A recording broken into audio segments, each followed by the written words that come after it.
So here we go again. It's the evening session on day 4 of these 2019 World Para Athletics Championships in Dubai at the Club for People of Determination.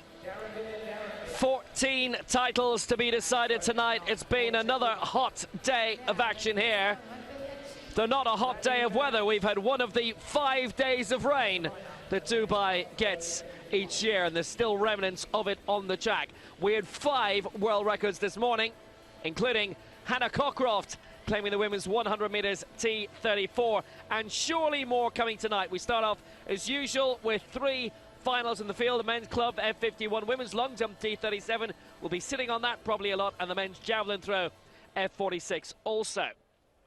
But loads of finals in the track after that, including the women's 400 metres T11. Liu Qiqing looking for glory again there. The men's 400 metres T20, where the reigning champion is Daniel Martins of Brazil. Women's 400 metres T47, Amanda Serna of Chile, Li Lu of China, as usual. And the women's 100 metres T13, where the reigning World and Paralympic champion Leila Adzamatova of Ukraine will be aiming for more. The Burj Khalifa way off in the gloom. We couldn't see it earlier because it was so muggy and rainy, high humidity. So much so that it rained earlier, and there's still a few spots now. Dubai, a very, very long city. And this time next week, we'll all be doing that.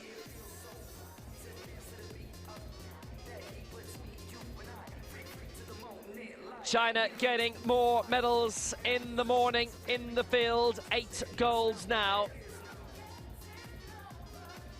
Ukraine with 4, Brazil 4. Finland gaining a silver earlier this morning to add to their 3 golds. Nassima Saif of Algeria with a world record of the women's discus with their 2 gold medals. Bulgaria through Stoyanov and Rushdie with their 2 golds. Russia with 12 medals so far, Poland 8. New Zealand with 1 gold and 2 silvers so far. Canada with a gold and a silver as well. Latvia through Igors Apinas with their only medal so far, that being a gold medal. Iran have got prospects in the shot put later, and Hungary through Iona Biaksi picking up their 2nd medal, that a bronze in the T20 1500 metres earlier. Now Malaysia have got great prospects of lots of medals tonight, particularly in the 100 metres. They've picked up 2 silvers so far, 4 medals from Mexico. Spain have picked up a long jump bronze as well through Meritzel. And Venezuela, Argentina, Azerbaijan, Serbia a bronze each. 49 of the 120 plus nations have medalled so far. So a very good evening from Will Downing. It's been damp here. Tulson Tullett just drying off too. Doing my best, Will. Good evening, good morning, good day, wherever you are around the world watching on. Promises to be a wonderful evening. The track event I'm looking forward to the most, before we move into the field events early on, is the men's 100 metres T36. James Turner, Evgeny Shvetsov, and Muhammad Puzi of Malaysia. That will be a race to watch indeed.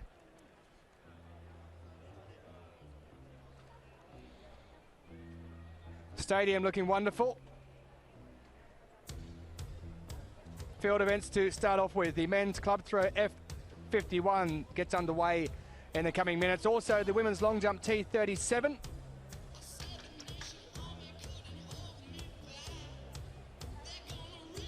World and championship record holder Wen Jiyan of China will go in the women's long jump F37. Men's javelin throw F46, the championship record holder Gu Qinlang of China. A field packed with those who can throw more than 60 metres. Gu setting that record in Doha 4 years ago with victory there in the 2015 championships. But that, what you see down there, as they get themselves ready to go, the women's long jump T37 category. They'll be presented in the coming minutes.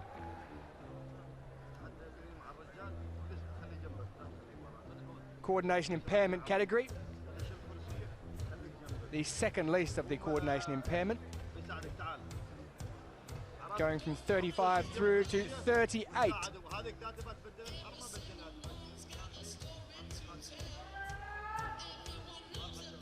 Looks rather smooth, doesn't it?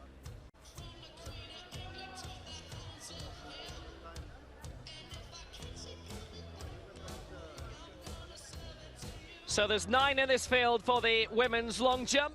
Manon Geneste of France, hoping to be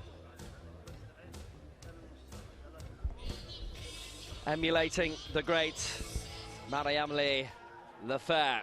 It's been a great champion in the long jump, as well as the track, obviously, one of the stars of London 2012, and again last year in Berlin in the European Championships. And for the last World, she was commentating for French television. She was on maternity leave from the sports.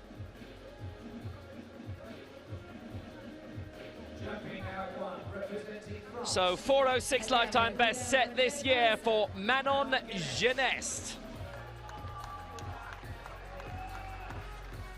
Lifetime best this year of 5:08 for the United States, Javelin Roberts.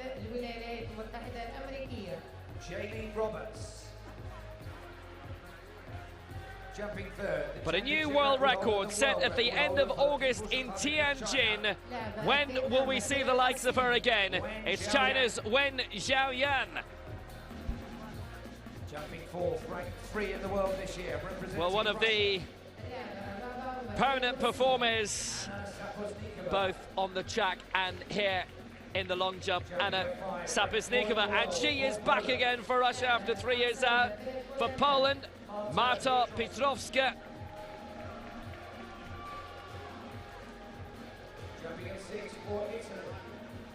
Italy, potential prospects. 4:06 a lifetime best. Very good in the Europeans this year, Francesca Cipelli. Jumping seventh, representing Iceland. For Iceland, Begrun Osk Adalsteinsdottir.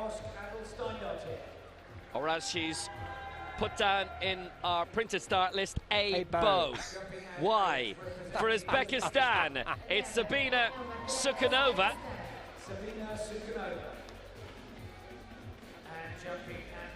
And for Mauritius, hoping for a new lifetime best to get her into the full competition, an ace, Angeline. It's a 9-woman lineup for the world title in the women's long jump T37. So those are the 9 in the final.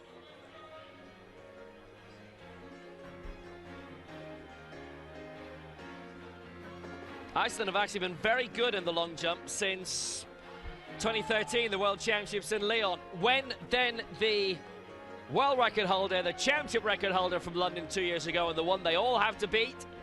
But will any of them get close?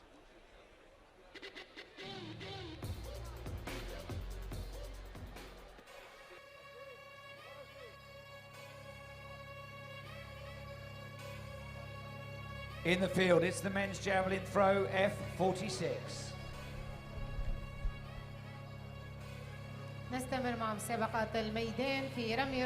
Well, we've got early action on the track coming as well. The men's 400 meters T11 heats are coming up. Semi-finals of the women's 1500 meters T54. Madison de Rosario makes a championship bow in that. The reigning 5,000 meters world champion, and who claimed the 800 in Doha memorably, dramatically 4 years ago. Women's 100 meters T12 heats. Now the men's 100 T36, which, as Tolson's been saying, is going to be very, very competitive. And so too the women's 100 meters T35. That's wide open. Isa Solt isn't here. She's doing exams. Xiao Jia, the reigning Paralympic champion, is not here either. Women's 400 meters T11. Liu Kuxing will be the one to beat in that. Men's 400 T20, Daniel Tavares Martins, the reigning world and Paralympic champion, to be viewed as well. So Javelin Roberts of the United States to get things moving in this competition.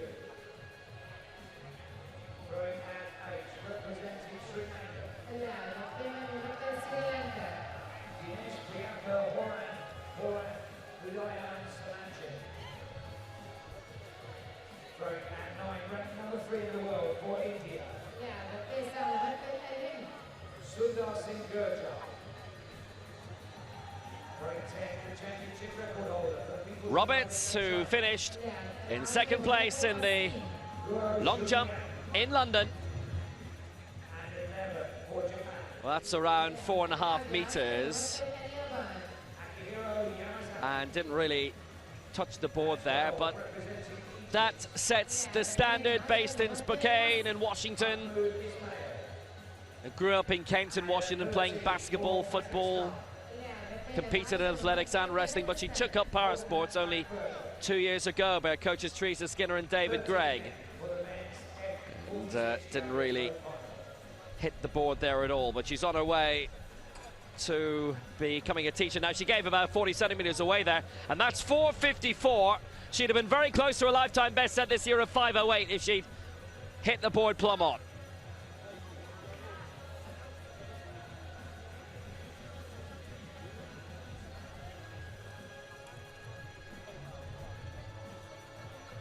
Well, here's Wen Xiaoyan with her first attempt. The championship and world record holder. Championship record set in London 2 years ago. The 22-year-old for her first attempt of the evening. That's out over the 5 metre mark, somewhere up around the 5:30 mark perhaps. Which, if it is,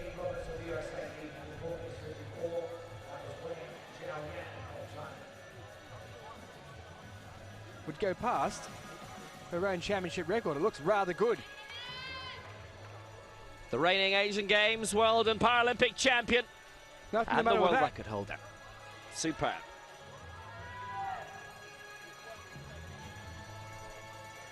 .497 the championship record, 5:18 the world record, worth keeping an eye on as well throughout this competition. We could almost have that here. It's a serious, serious jump. It is a new world record. 5:22 with her first jump. Well, nonchalant indeed. Breaking her own world record by 4 centimeters rather, that she set in August of this year. What a way to start for Wen. Absolutely tremendous by Wen Xiaoyan, and she had a tailwind. Unusually this week in a strong one, 1.7. The maximum allowable is 2. Well, that was absolutely tremendous by the woman who's got all the titles right now. Zapuznikova for Russia. Wind is really beginning to swirl around here now. Helping some, hindering others. And on her comeback, Anna Zapuznikova. Well, that's a start, isn't it? 3 jumps in and a world record already.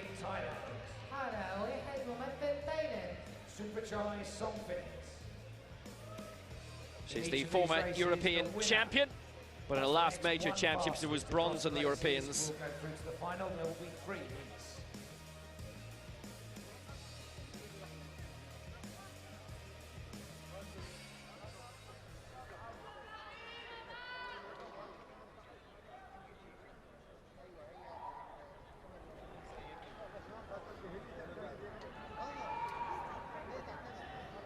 Well, the officials are having a major consultation here. Nothing to do with Zapuznikova.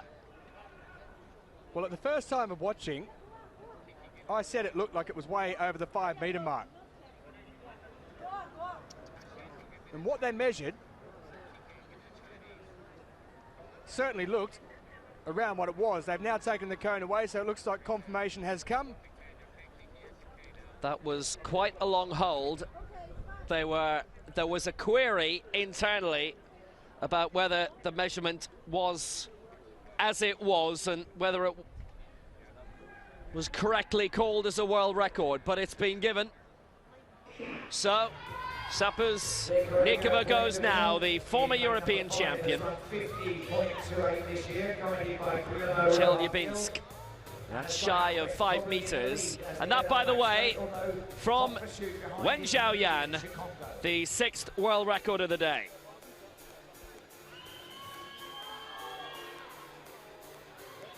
Remember, it's only the winner of each of these 3 heats who's guaranteed a place in the final.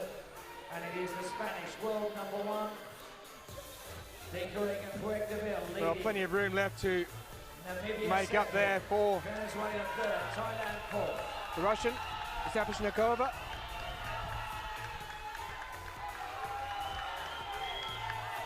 Good 30 centimetres or so there. The coach puts her hands in her face and says, oh my. Chikongo 2nd, Santos 3rd, Songphoenix in 4th. I think it's fair to say her coach isn't happy. Elena Malchikova, her coach.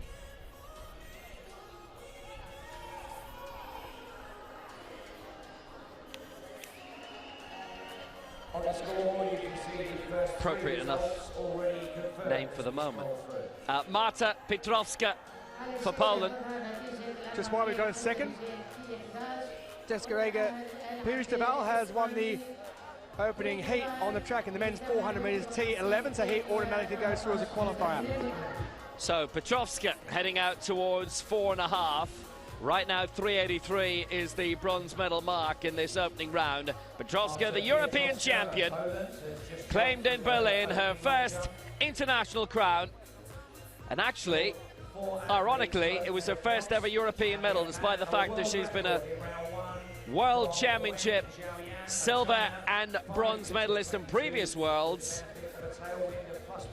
In Christchurch in 2011, the silver and bronze last time out in London. That should be good enough to get her into the top 3 at the moment anyway.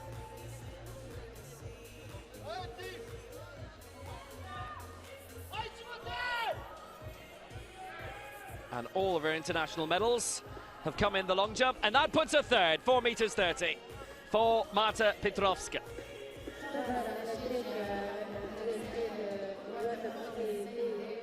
Francesca Cippelli.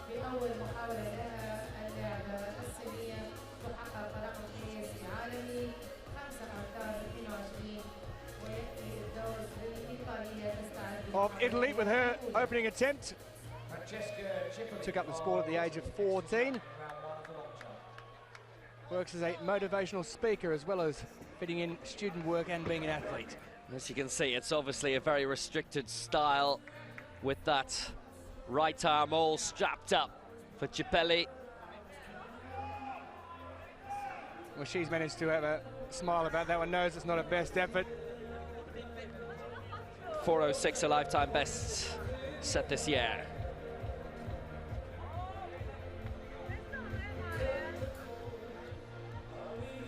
And obviously it takes away a lot of the possibility of a much longer jump for Francesca Cippelli. No problems with the takeoff.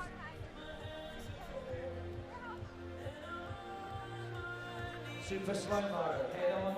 Now remember, it's 4:06 is a lifetime best, and she's really not that far away from it. Her first global championship, 3:97, she goes 4th. That's all right. One of the best attempts of her life, and a good tailwind actually helping her out. She's been on a bit of a European tour for quite a while with her family this year. Veneto Special Sported Team. Well, here goes the Icelandic.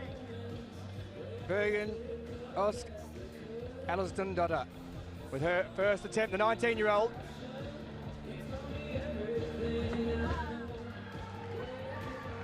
That's around the 4 metre mark, strangely enough. her most memorable sporting achievement has been getting over that 4-metre mark. So that is a personal goal that she managed to reach. The Icelandic Sport Association for the Impaired Female Athlete of the Year last year. The last European Championships, she finished with a silver medal in Berlin.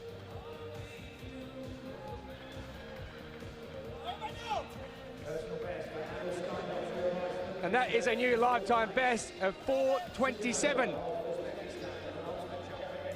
Wonderful stuff indeed. A tailwind as well, +1.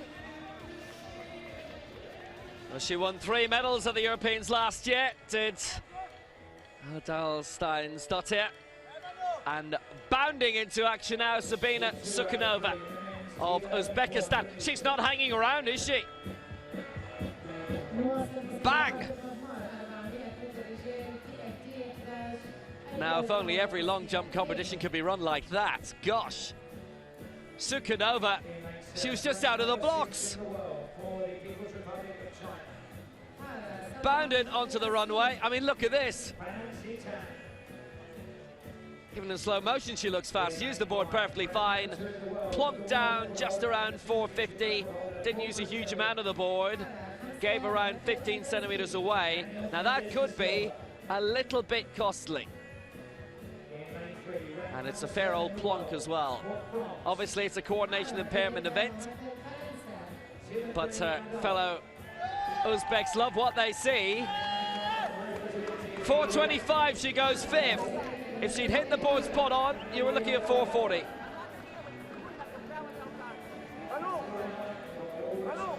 So last up from Mauritius, Anaïs Angeline. That's around the 4-metre mark.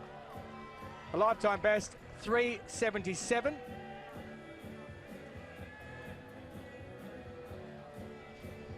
The Magic Para Sports Club in Mauritius is where she trains.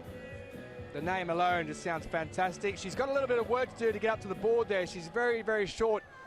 So there's at least around 20 centimetres she's missing out on.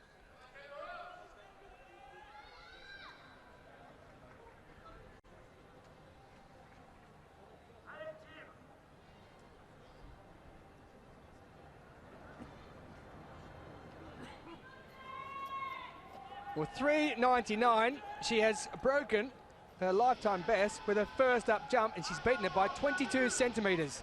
Here's Manon Jeunesse now of France. 3:83 in the opening round.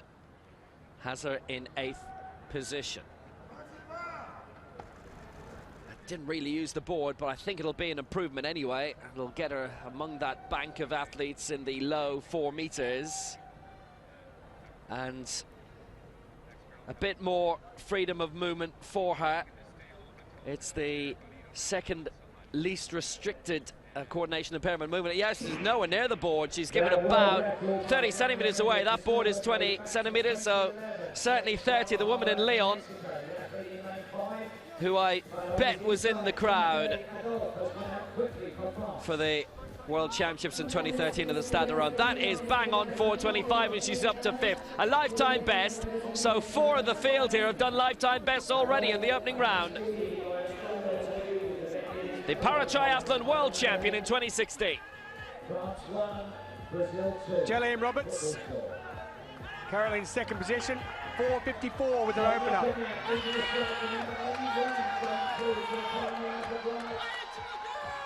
Just sets herself. There's a track event going on in the background, so she's just gathering her thoughts. Wonderful rose on the clock. Tattoo.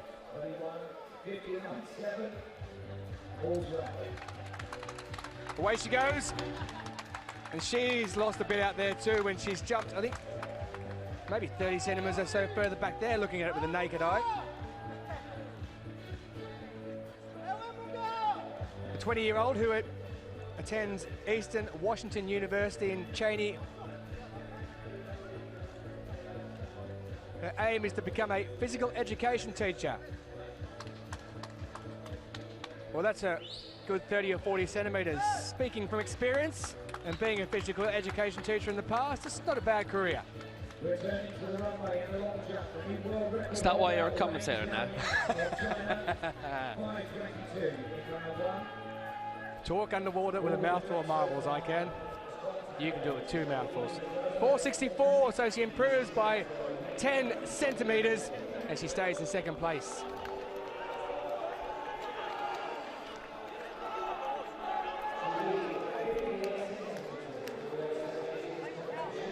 It was silver for her in the World Championships in London 2 years ago in front of that crowd of 40,000 when this woman was taking the gold. Wen Zhaoyan. The world record in the first round of 5:22. Didn't really use the board there, that's around 5 meters again. Her lead, by the way, with Roberts going to 464 there, is just around 60 centimeters.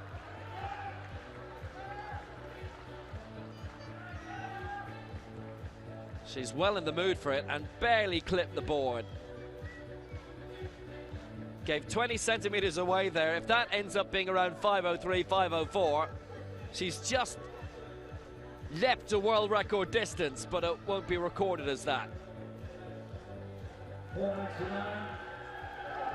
4 meters 99. Still better than everyone else, that one. Well, here's the Russian, Anna Zapazkova. She's in 9th position, 374 with her first.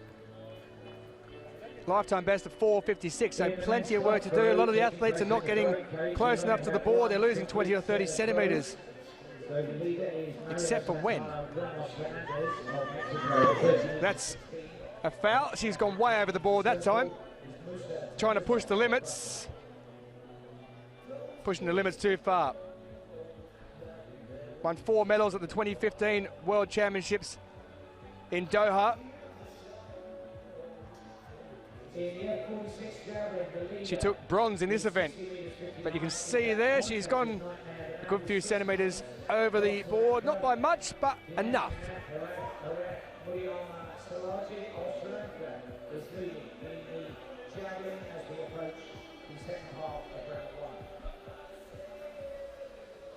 She's in danger. 9th spots and needs basically something above 4 meters to make it into the second half of the competition. Francesca Gibelli of Italy is 8th, and S. Angeline of Mauritius in 7th. It's the European champion, Marta Petrovska. Previously, silver and bronze medalist in the long jump at different world championships. Bit restricted movement on the right arm, hence the coordination impairment. That's around 4.5. 4 meters 30 in the opening round.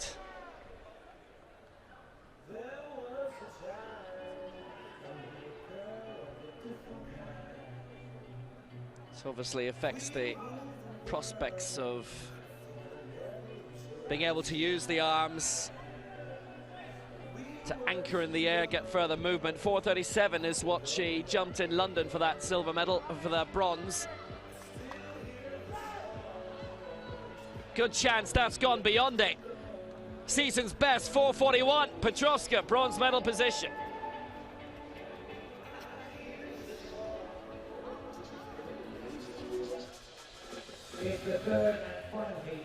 Francesca Gibelli, 3:97. The family do try and get to as many competitions as possible. She's not too far off her lifetime best she set this year, 4:06, the lady from Venice. Representing France. Hit the board well anyway, and that actually might be a good improvement for her. That really is an awkward device. The paraprosthetic on her right hand. It's all about balance, isn't it? You can see when she runs, it makes a difference to how she balances, but there's no problem with the landing. She's falling to the side, that's not too bad. A few centimetres still there, but depends on whether you want to push it all the way and possibly foul. No issue whatsoever then. She was in the Europeans last year. I don't remember that device at the time. Only the winner guarantees. That's close to a lifetime best. Again, it might have been an improvement, not quite, 393. Like many athletes, she's on.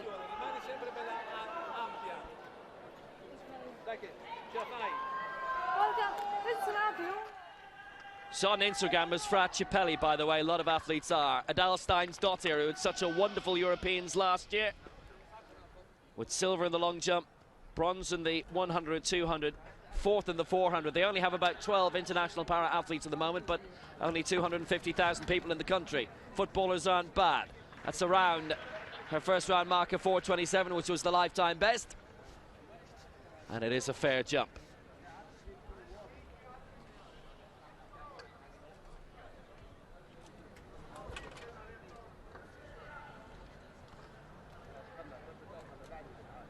Wind is largely in all the athletes' favour now. They have a tailwind pretty much established for the first time this week.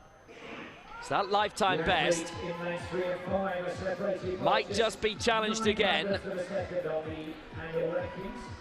How close did she get? In reality, not very. 396.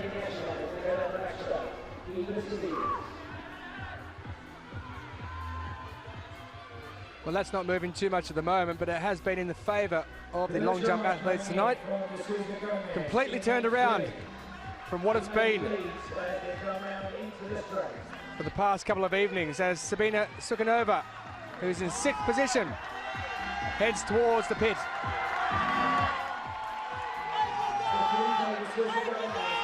It's been given a white flag for Sukhanova. The lady from Uzbekistan. Loads of support for the Uzbeks.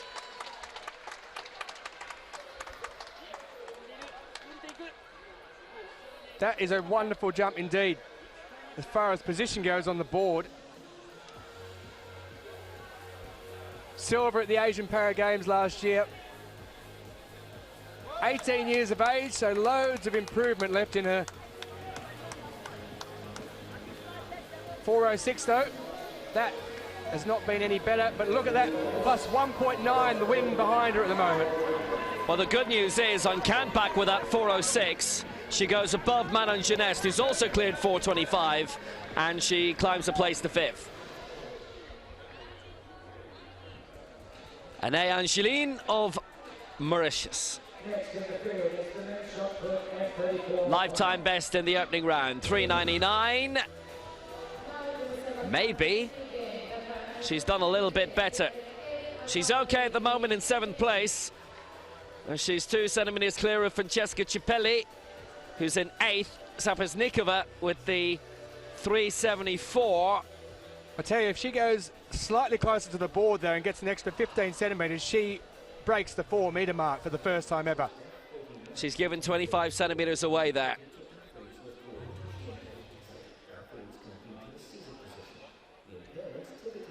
But you know what? She's done all right. She's done more than all right. She's beaten that first jump by 9 centimeters and improved her lifetime best, 4:08. So Wen Zhaoyan leads after 2 rounds to that world record, 5 meters 22. Jeline Roberts in 2nd place for the United States, and Marta Petrowska of Poland in 3rd. And that was the order of the medals in London 2 years ago.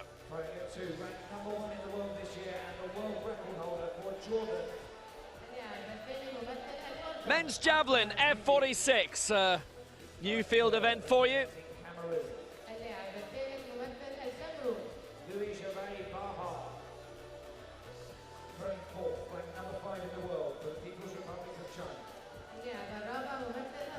13 in this field.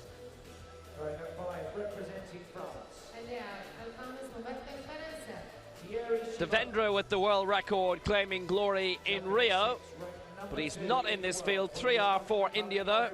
Ajit Singh, Sundar Singh, Gurjar and Rinku. Championship record holder for Qatar.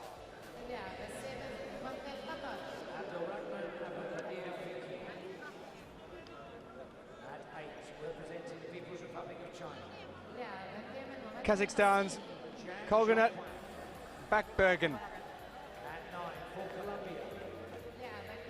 Season best of 41.74, 5 metres off his lifetime best.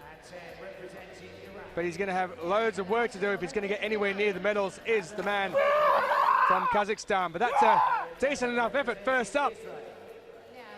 Out near the 40-metre mark.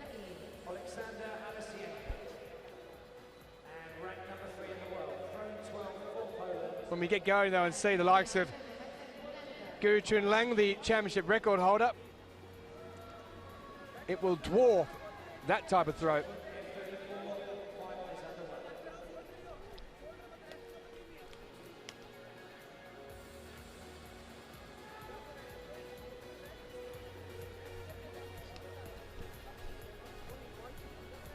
.38.45 for Bakbergen.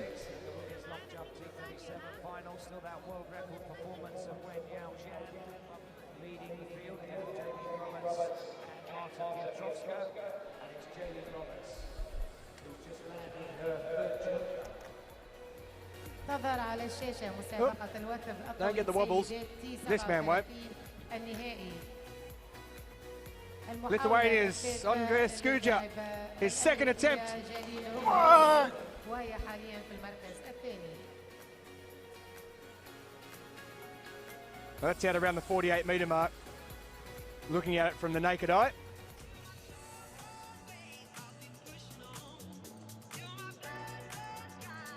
And back on the runway, the event leader. So Skuja of Lithuania lying in 10th position in this men's Javelin F46 final with that 43.06, but 45.69.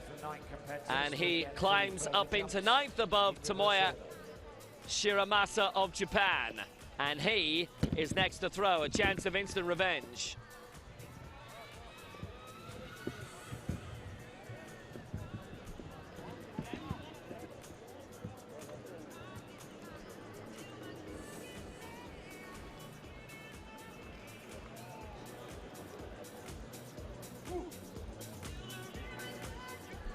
Shiramasa, 23 years old, his major championship debut, and what a place to do it.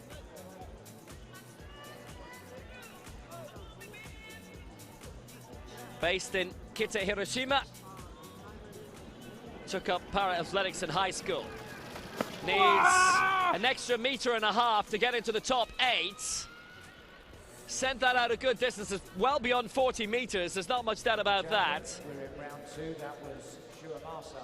He's a 56-meter thrower this year, and that would be a top 5 spot right now.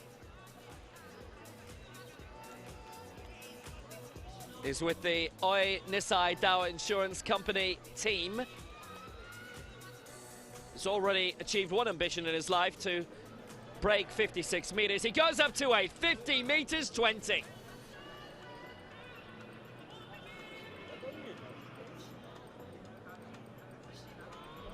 So, leading for Sri Lanka is Dinesh Priyanta Herathera Muriyansalagi, who's a regular medalist. India 2 and 3, Ajit Singh, Sindar Gujar, and Rinku is in 4th spots. Well, to the track for the first time for us live this evening, the women's 1500 metres T54, round 1, heat 1. And this is a decent enough field indeed. Catherine de Brunner of Switzerland, who won 400 metres gold just yesterday in the T53 category. She goes in lane 3. Madison de Rosario, coached by the great Louise Savage, also in this one, winning bronze at the last 2 World Championships in the 1500 metres. She also holds the world record, she said, in Knotville last year. No, Tatiana McFadden, the championship record holder from 2 years ago, she doesn't compete in these championships.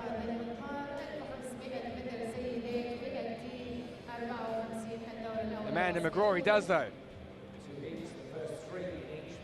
One of 2 United States athletes in this one. She picked up 800 metres silver yesterday. Silver in 2016 in Rio in this event, and also 2017 at the World Championships in London. Marie Derizarella Brandy Perrine of Mauritius. Her ambition is to win a World Championship medal. Well, now is her chance to get through to the final. Zhao Li Hong, 800 metres gold yesterday, so she's already tasted sweet victory here in Dubai. Madison de Rosario, twice a bronze medalist in the past 2 events. The lady born in Perth, now living in Sydney.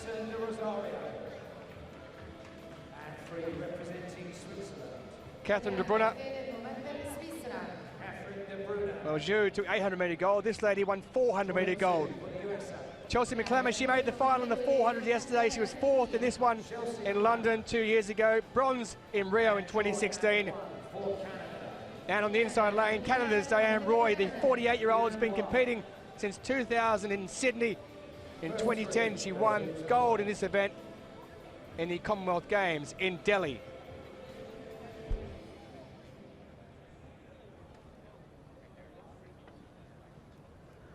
Madison de Rosario will go as one of the favourites, the world record holder.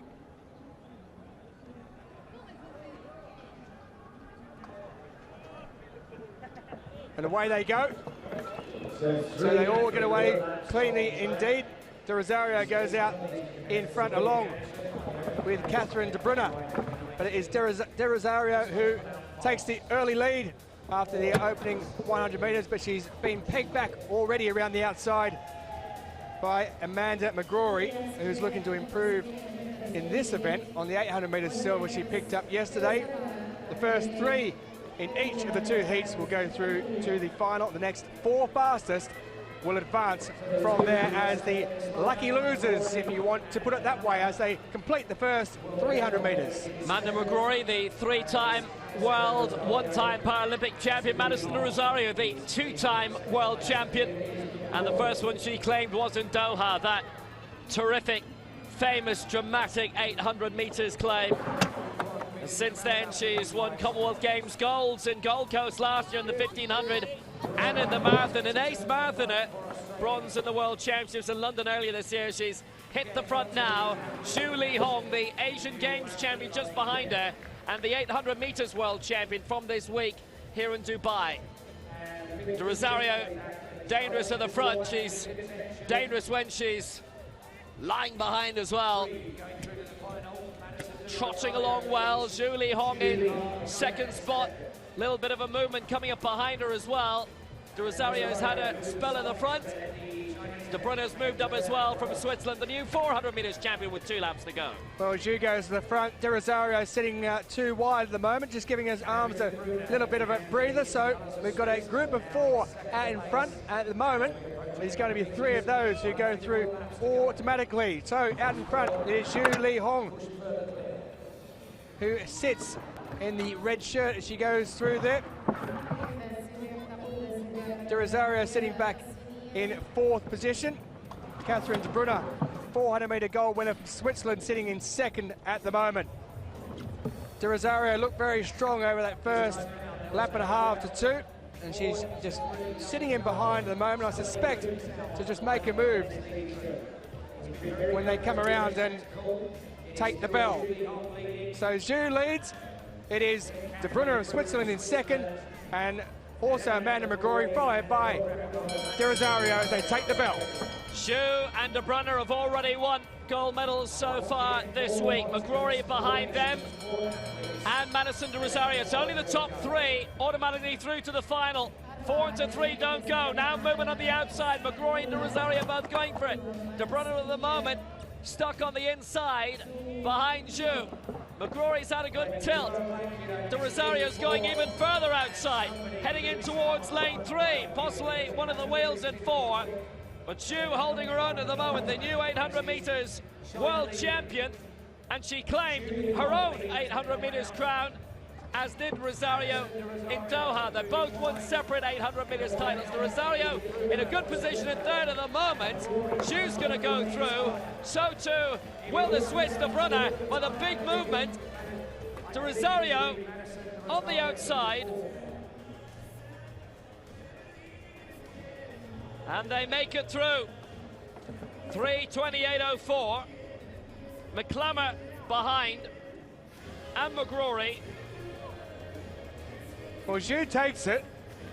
I'm not too sure here. De Rosario has got there. She's got there very, very close to the line indeed. There's no doubt that Zhu has taken the win, with De Bruyne coming in second position. But it is a real battle to see who took third position to automatically go through, because De Rosario went 3 wide. It's definitely a photo.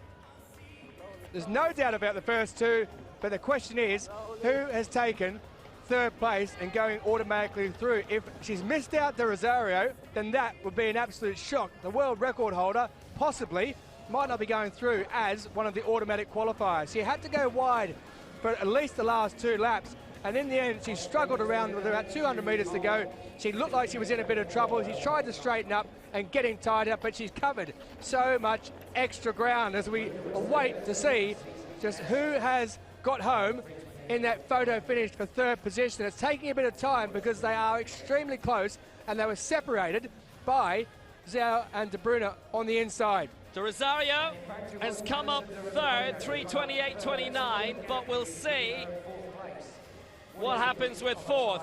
McGrory's given the same time, and it's gone down to thousandths of a second. De Rosario on the near side, McGrory on the far, both called 3:28.29. McClammer in fifth. It's only the top 3 who automatically qualify for the final, and McGrory will have to wait. That's how close it was.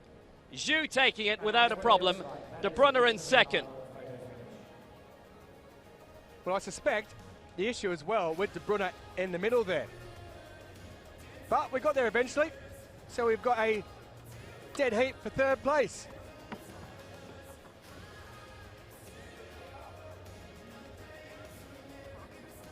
So De Rosario and McGrory both given the same time of 3:28.29.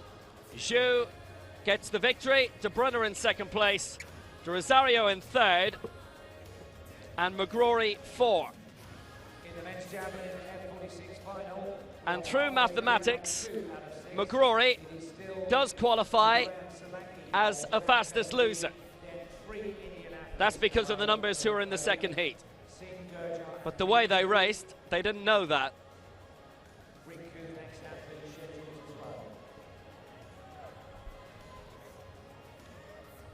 Men's javelin throw F46. We return to Rinku of India.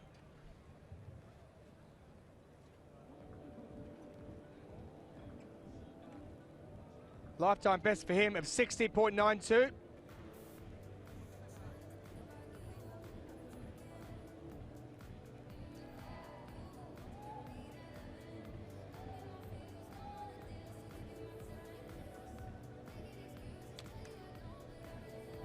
"20 years of age, was a 200 metres and 400 metres racer. He's now a javelin thrower.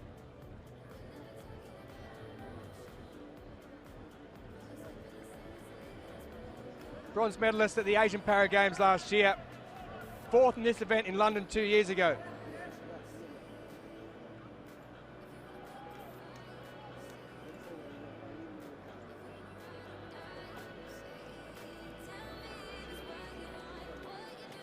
Indian para-athlete Amit Kumar Sarahar is one of his heroes. Well, 54.63.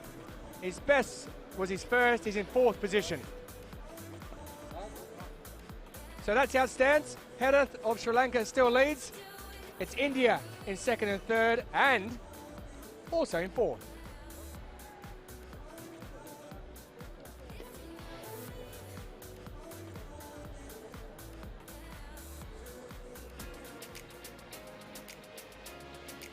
Heat 2 of the women's 1500 metres, the T54. We're ready for heat 2 out of 2 in the women's 1500 T54. Zhu of China goes in this, the 100 and 200 metres Asian Games champion. Liza Alls-Connell, who finished just outside the medals in the 800 metres in 4th spot, and Susanna Scaroni, who won bronze in the 800 metres this week in Dubai.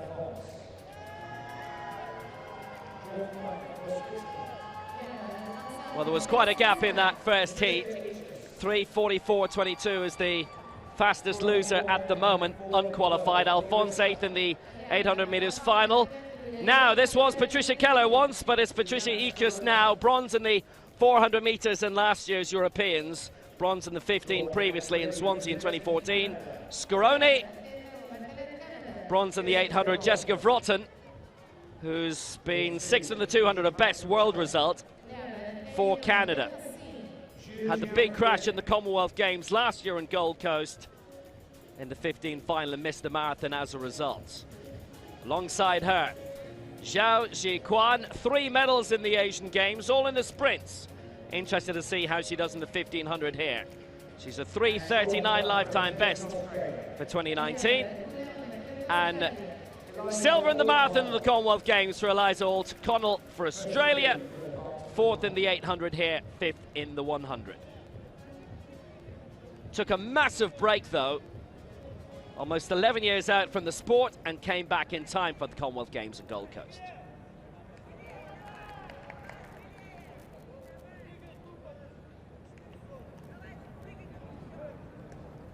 O'Connell in 1, Zhu in 2, Vrotten, Scaroni, Ekus and Alphonse. The first 3 go through. It's the 4 next fastest losers who will progress. Target time for them is the 3:44 of Chelsea McClammer. So if everybody finishes faster than that, they all qualify. Amanda McGrory's already through the mathematics of it all, being the 4th placer in the opening heats. Quite a gap opening up straight away. Susanna Scaroni, that brilliant bronze in the 800 meters, her first global medal, quite a margin. She wants the job done already. Zhu well behind in 2nd place. O'Connell coming up into 3rd, 3 laps to go. So they move around in the lead at the moment. It is Scaroni, who is quite a way out in front at the moment, looking rather strong, and the top 3 there just pushing themselves out, with Zhao out there with a senior international debut last year. She's working her way into this one, looking very strong indeed. And Eliza O'Connell, now she's been in 2 events already here at these championships, in the 100 metres and the 800 metres. She's certainly got plenty of stamina about her. She was a silver medalist in the Commonwealth Games in the Gold Coast in Australia last year, so in the marathon, so she knows all about sticking at it with these longer events. This one, of course, over 3 3/4 laps. Out in front at the moment, it is Susanna Scaroni of the USA, who took bronze in the 800 metres yesterday. So it's USA first, China second, Australia in 3rd. Well, they're looking really good to qualify. It's the top 3 to go through, and there's a gap of around 20 minutes between the top 3, O'Connell, Zhu and Scaroni, and the next 3, Vrotten, Ekus and Alphonse. And really, the order doesn't matter. Zhu Xiaoquan, who's based in Hebei province, the reigning 100 and 200 Asian Games champion, has had a little tilt out at the front. Scaroni in 2nd place, her first ever global medal. She'd had a series of 5th places in marathons at World Championships, 2013 in Lyon and 2015 in London, in lieu of the marathons not being held in Doha. And O'Connell as well, who started back in 1998. So lap to go. Zhu, Scaroni, O'Connell is the race run. Well, Scaroni's now gone around the outside, but at the moment it looks like it's certainly going to be those 3. As Will mentioned a moment or 2 ago, it doesn't really matter in what order. The cut-off behind those is most important, around 3:44. So it is Scaroni in front with 250 to go. O'Connell in 2nd position, and it is Zhu of China who is up there in 3rd position at the moment with 200 metres to go. That is the order. Scaroni, O'Connell and Zhu. I think Zhu's realised that she's in 3rd place. She's realised there's a long distance behind to where 4th is, so she's just eased up somewhat. The 2 out in front, well, they're certainly going for it anyway. Scaroni and O'Connell, I think they'll realise themselves as they come down to the line. It's a bit of a situation where they're both going to go through. So Scaroni is going to take it. O'Connell is 2nd of Australia, and Zhu will go across in 3rd place for China. And around 50 metres or so back, It is. Patricia Aegis. See, I think, going to get in. Just. Formerly Patricia Keller, in case you're wondering.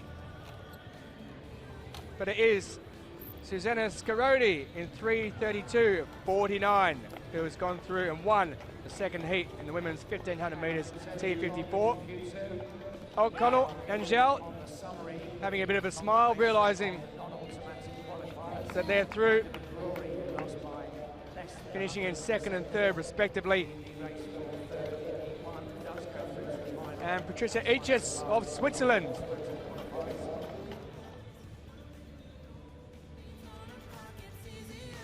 Should have just got through. She'll be joined by Chelsea McClammer. 3:44.68 her time.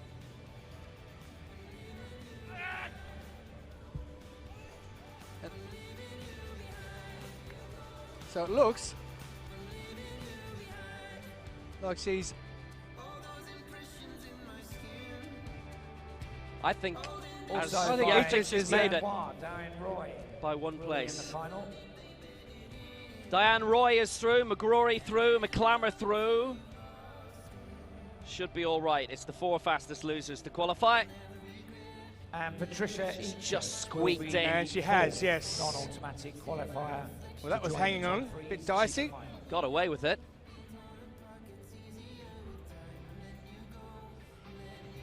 So there's confirmation of Patricia Aegis going through as one of the lucky losers. Scaroni, O'Connell and Gel, who set a lifetime best in third place, also qualify.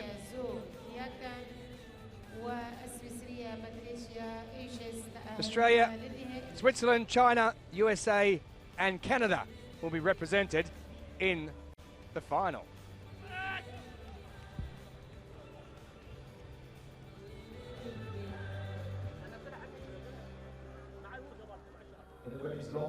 So the women's long jump T37 has reached the halfway point. There's been no advance from Wen Zhaojian's world record. She skipped her fourth round attempt. Francesca Ciappelli made it. Sapeznikova didn't.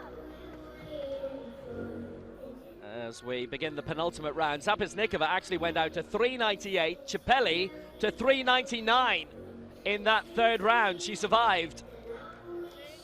She edges towards the 4 meters again.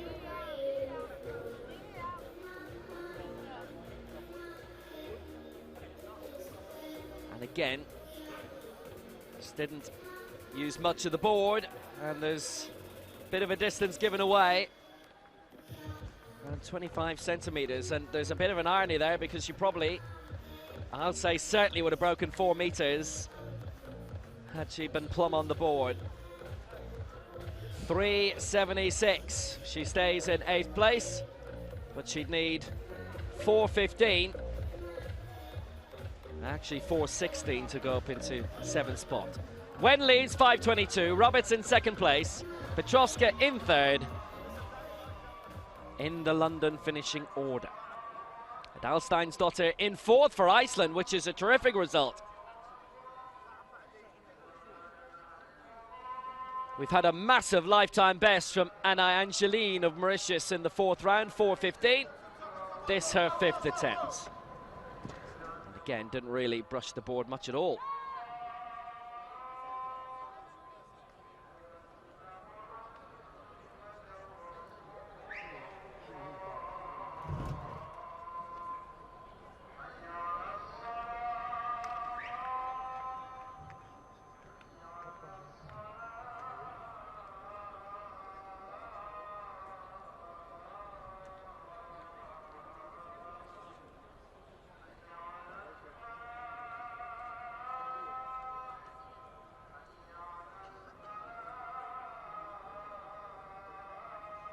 Angeline, who came into the competition with a lifetime best of 3:77. She's beaten her with every single jump so far, including that, 3:84, but she stays in 7th place. She's only 12 centimeters off 4th right now.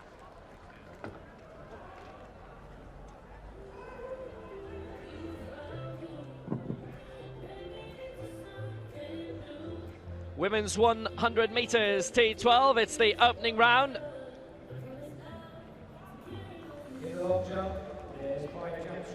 This featuring the Asian Games champion and the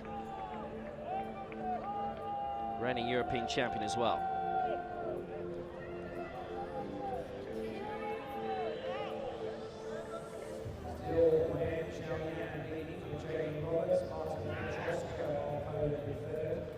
Orun Sawada, the Asian Games champion from last year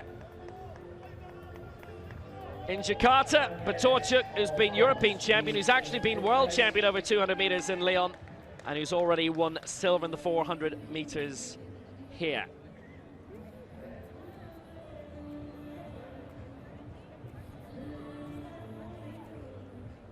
Just seen Manon Jeunesse land in the long jump. We'll tell you how that goes. It's only the winner of each of the 3 heats who qualifies to the final, along with the next fastest loser.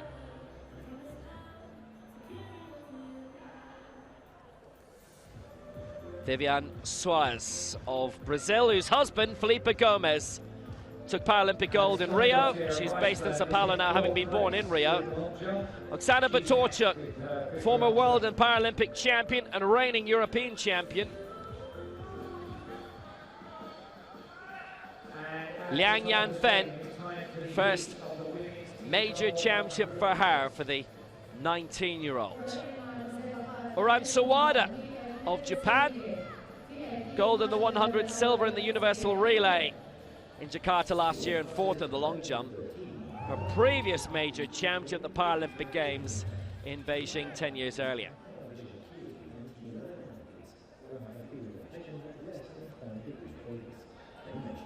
.418 from Jeunesse, by the way. She didn't progress.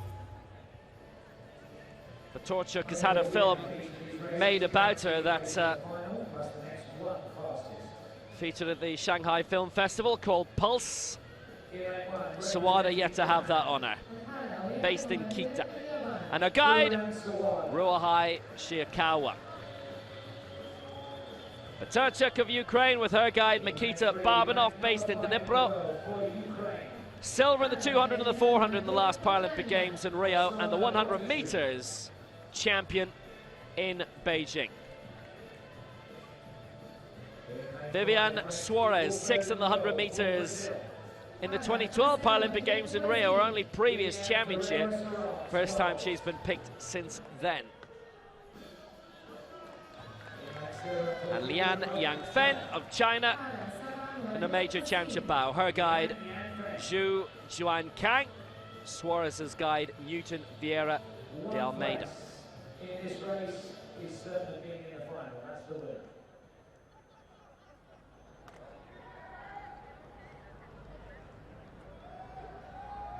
Only the winner to go through. On your mark. Ferreira Suarez, the fastest this year of this field, 12.12, her lifetime best. T12, medium visual impairment.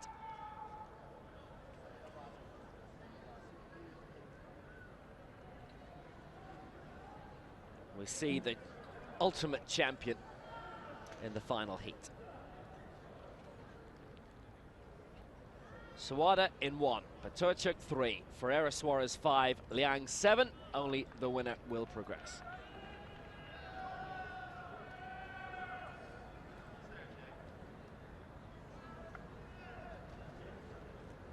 Can I move up?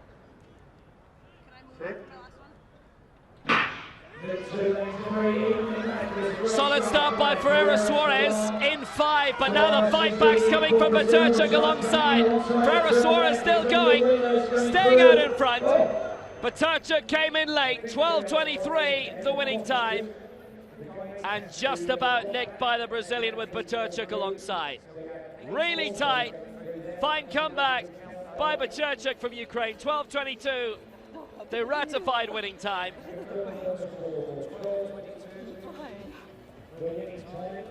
Seemed to be wavering a little bit. The style wasn't the smoothest, but she won it. And she's into the decider. It's her first major championship final, having gone out in the semis of the 100 and 400 in London 2012. Liang with a lifetime best in third, but she's eliminated. And Sawada fourth.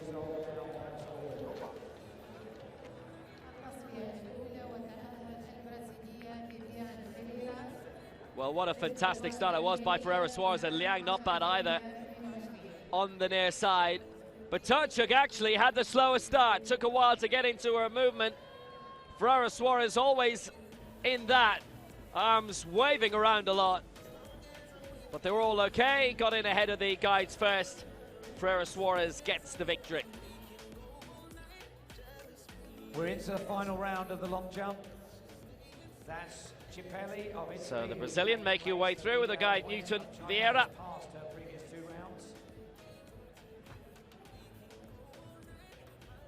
Good slowing down actually by Baturchuk, who shifted a little bit to his left, our right on the line.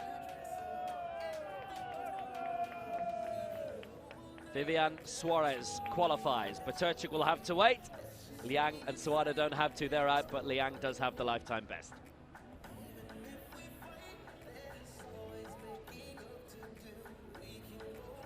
And let's update you with the men's shot put F34 final, because we've just completed a sequence. Women's long jump T37. The final continues. Was a new world record. Francesca Chipelli, lifetime best set this year, which she's not up to at the moment. 3.99 her best, hasn't broken the 4 metre barrier as yet.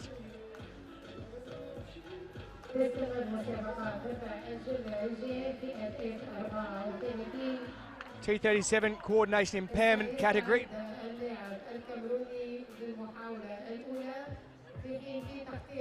It's a wonderful takeoff, there's no issue with that whatsoever. Well up on the board.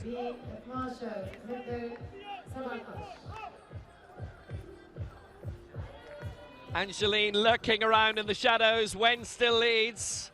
It's not a case of if or when for her now. Chipelli 3.79 with that jump. Not good enough to improve on where she was.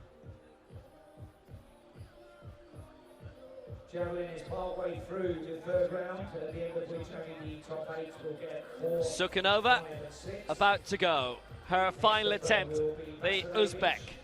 Still the leader, Budoyan Salangi of Sri Lanka, 60 metres 59. The Asian Games silver medalist. Just across the Caspian Sea from Azerbaijan. And just north of them is Kazakhstan, who play in European football but are Asian in all other sports. Launches herself out to 4.5-ish. Now 4.25, it's interesting, she's only 20 centimetres off the medals, but she's 2 centimetres off fourth. You don't get medals for it, but you probably get nice grants. Bronze in the 1, the 2, and the 4 in the Asian Games, so she's got stamina. Manon Guenest of France in 5th place. Nice lift, good finish. This is her final jump. In terms of where she landed,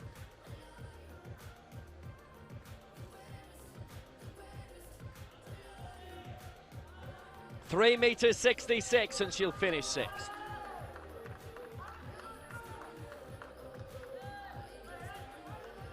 Manon Guenest. Could she be the source of a French medal here? Didn't use the board a huge amount, just tickle the front of it. Lifetime best of 4.25 in round 2. Perhaps as good as it will get for Manon. 4.06 her lifetime best going into this competition, and she's beaten it with the last 4 attempts. No more could be asked of her. And in reality, she got a lot more of the board than the naked eye suggested. She's had a really good competition here, this 26-year-old. And how about that? Another lifetime best, 4.30 meters. She's up into 4th place. What a night. Adalsteinsdottir has lost that 4th spot, but can gain it back and more. She's had a lifetime best in the first round of 4.27, but 2 fouls have followed in rounds 4 and 5. She's produced the jump of her life twice this evening. Number 2 in the world this year for Azerbaijan. Targeting 4:30 for fourth, 4:46 for bronze. For Iceland, it's a red flag. So Adalsteinsdottir will finish in 5th spot in her first World Championship event. Decent sprinter as well. Remember, only the winners going through in each of these races.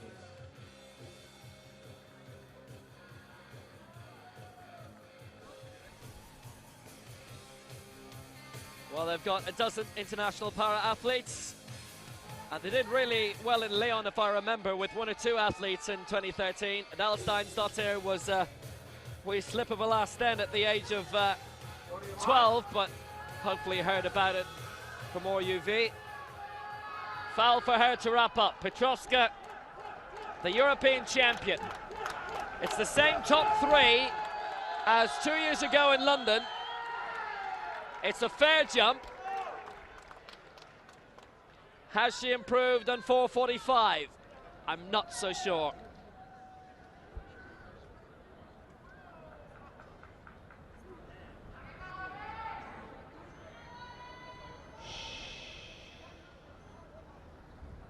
Couldn't have used the board any better. It took a while for that white flag to go up. They just wanted to study, made sure there was no toe print on it.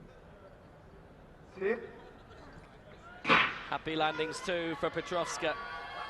4:45, her best in the previous round in round 5, and that was a season's best as well. At this point, it's going to be, oh, she's pulled up. She's pulled up. Looks like she's limping there. What a shame. Leading to 80 metres. Petrovska's had a good competition. 4:34 she rounds off with, and it is bronze for her, just as it was in London 2 years ago. Second place for Azerbaijan. Javelin Roberts, silver in London, silver in Dubai, unless she was very close to the plasticine there. It's a white flag, it's a fair jump, but she needs well over 5 meters. She's a 5:08 jumper, she needs a lifetime best. She needs a world record to get the gold. She put so much into it, and that was perfect on the board, but it's almost as if she glided through it. That is fantastic on the board. She's landed a bit closer to 5 meters. Just tilting over to her right hand side, onto her right hip. That is the jump overnight. 4:81, silver for Roberts, and Wen retains her world title. It's the exact same 1, 2, 3 in that order as in London in 2017. Javelin Roberts, the silver medalist for the United States. And Wen's passed up her final attempt. So in the last 3 attempts, she's passed up on the world record with her opener, breaking her own world record by 4 centimeters. Does she sit in August of this year? There she is, Wen Xiaoyan. Retains her title. Women's long jump, T37 Victor. Congratulations all round. Manon Jeunesse has set a lifetime best. She's happy with her performance despite finishing 4th, giving congratulations to Wen. It was only the first attempt that she really needed in the end. The rest of the competition were blitz, but attempts 2 and 3 also would have claimed the gold. That's 9 goals for China now here. Wen Xiaoyan with a new world record takes the gold, 5:22. Javelin Roberts the silver for the United States, and Marta Petrovska the bronze for Poland, just like 2 years ago.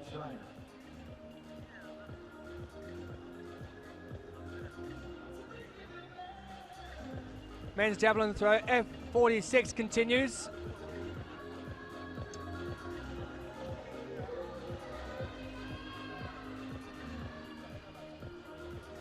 Yamazaki of Japan. Lifetime best of 60.65 for Akihiro Yamazaki.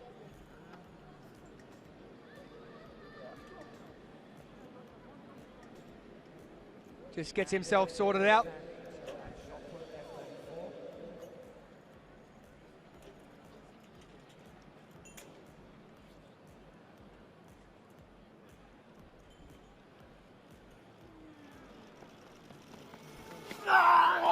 Well, he's put plenty into that. 23 years of age. It's out well over the 50-metre mark. It won't be up near his lifetime best for the man who was previously a para-baseball player. So that's a change from baseball to javelin, although you're using your arms, I suspect, when you're hitting the ball or throwing the javelin. Says he competed in this so he could use his para-baseball skills. And that has used them rather well. 5th in the Asian Para Games last year. He's currently 7th at the moment. He hasn't improved on his opener of 55.21.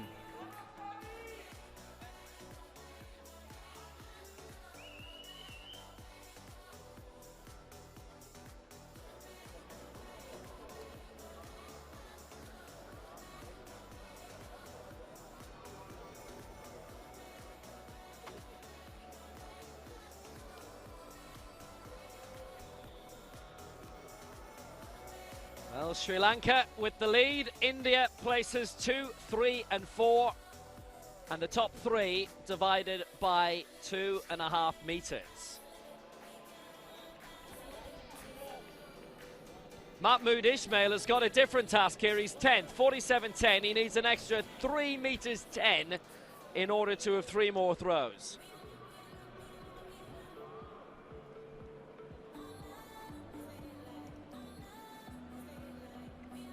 Been successful before though in Leon. Bronze 2013, 4th in 2015. So if he can produce one massive throw here to buck the trend of the night, then he'll at least get a position in the top 8 and we'll get to the end. But it had to be beyond a 50-meter throw.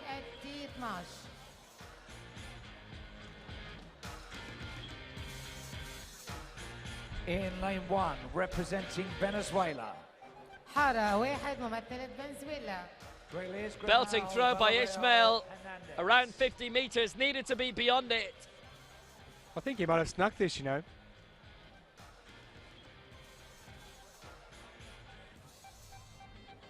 He may well have displaced in lane 2, world rank one of the Japanese, but he hasn't. 49.43. That looked as if it would have been over the season best, but not enough. In lane 5, ranked number 6 in the world this year for the People's Republic of China. The man lying in 13th place, Kolganet Bakbergen of Kazakhstan. 38.45 is best, and he needs to add 12 meters onto it in order to complete the competition and to get into the second half of it. We're all set for heat 3 out of 3 in the T12 Women's 100. Kazakhstan, who hosted the World Powerlifting Championships back in July in Nur Sultan. Normally very competitive in that and in the field events. From Kizilorda, right by the border. Yuri Moschev is coach.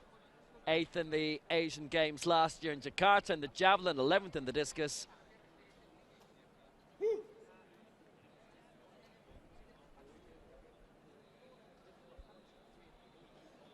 .38.45. How much can he add to it? There's your answer. Not much,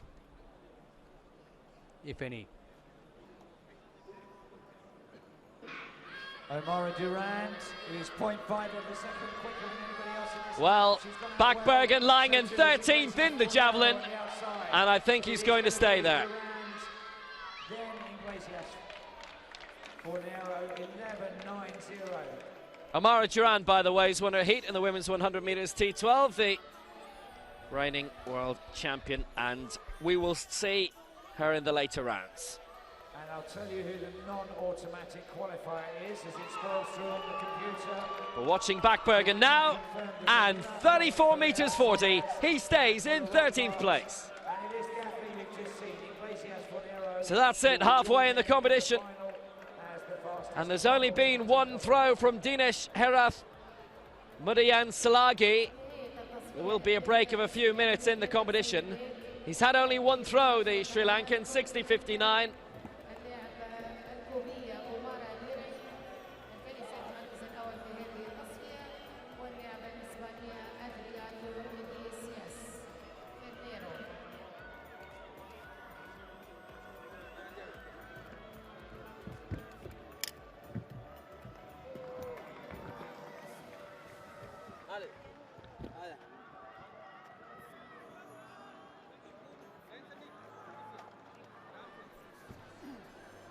So world records so far today, Wen Zhao of China winning the women's long jump T37, and earlier today the women's javelin, Asina Konobis of Poland, the F33 in taking bronze in the F34. The men's shot put F12, Roman Daniluk of Ukraine. That was a thrilling competition, broke the world record in that. And on the track, Johannes Flores and Umpalelo Mlongo, Germany and South Africa respectively, in the men's 100 metres T64, different world records. Flores in the 64, Mlongo in the 44, and Hannah Cockcroft, women's 100 metres T34, and taking gold there. So Dinesh Priyanta, Herath Mudayan Salagi of Sri Lanka, 60 metres 59, leads at halfway. Ajit Singh, silver medal position at the moment for India, and Sundar Singh Gurjar, the bronze medal position for the same nation. And Andreas Skuja has been very successful, particularly at European level. He's eliminated, among those eliminated, an 11th spot. And we've had a lot of fun the past few minutes watching Ishmael and Backbergen, but unfortunately they don't make it either. Game throwers,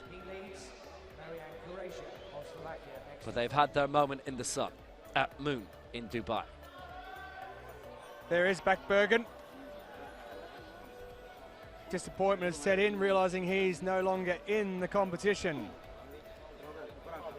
Yeah, Backbergen of Kazakhstan, and like most Kazakh people, he speaks both Kazakh and Russian. They're the two official languages there.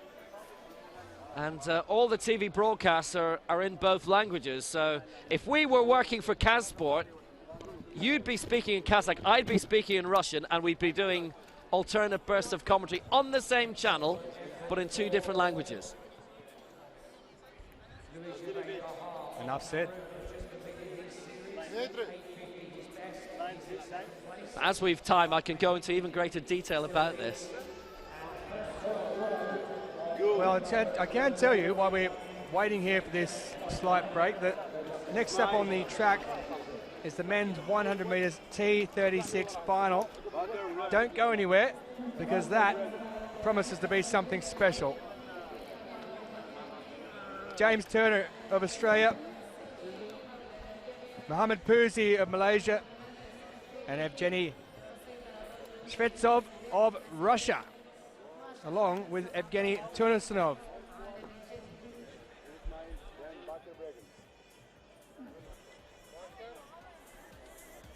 There they are in the distance,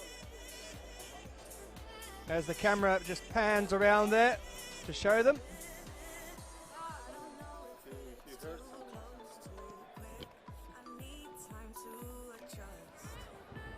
Eight runners taking part. Gold medalists in different events everywhere, as well as this event, the 100 metres.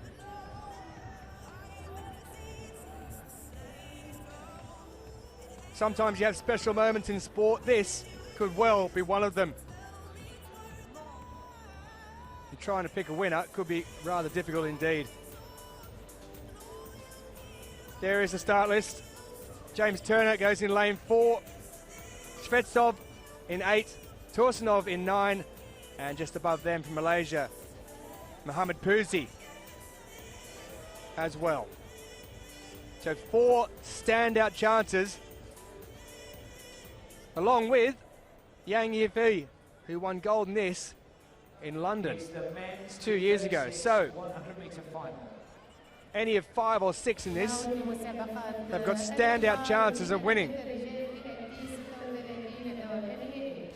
Coordination impairment category, medium coordination impairment.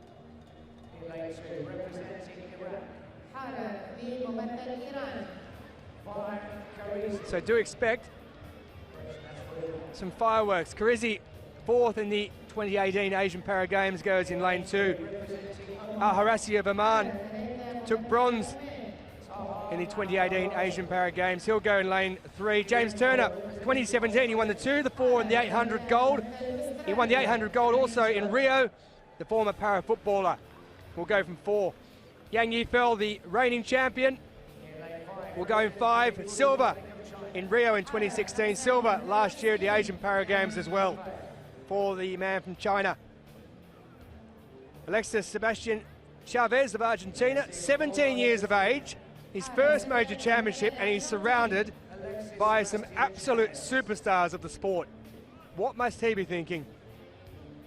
And Muhammad Puzi of Malaysia, gold in this event in Doha 4 years ago, silver in London 2 years ago, behind Yang, gold in Rio in 2016. Gold also at the Asian Para Games last year. Here are the 2 Russians on the outside. Evgeny Svetsov never lost a final. He's legally finished in 2012. He won the 1, the 4 and the 8. He has won European Championship medals, Paralympic medals and World Championship medals.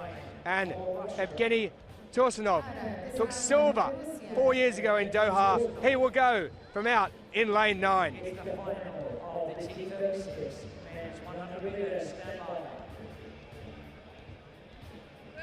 Well, this should be a thrill, a second race. Can't say a minute because it won't go anywhere near that. There's the man who holds the world record set in 2018, 11.87. Svetsov, who goes out in lane 8. He holds the championship record set in Lyon 6 years ago. James Turner, he's defending 2, 4 and 800 metres champion. Can he add a 100 metres title to his resume?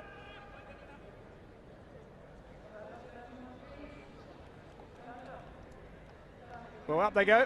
The arm has gone up from Muhammad Puzi. Not happy, so they'll reset and go again. Young Chavez on his inside, the young Argentine. He's got Muhammad Puzi to his right. He's got Yang, who's the reigning champion, to his left, sandwiched in the middle. What a way to start your first major championship.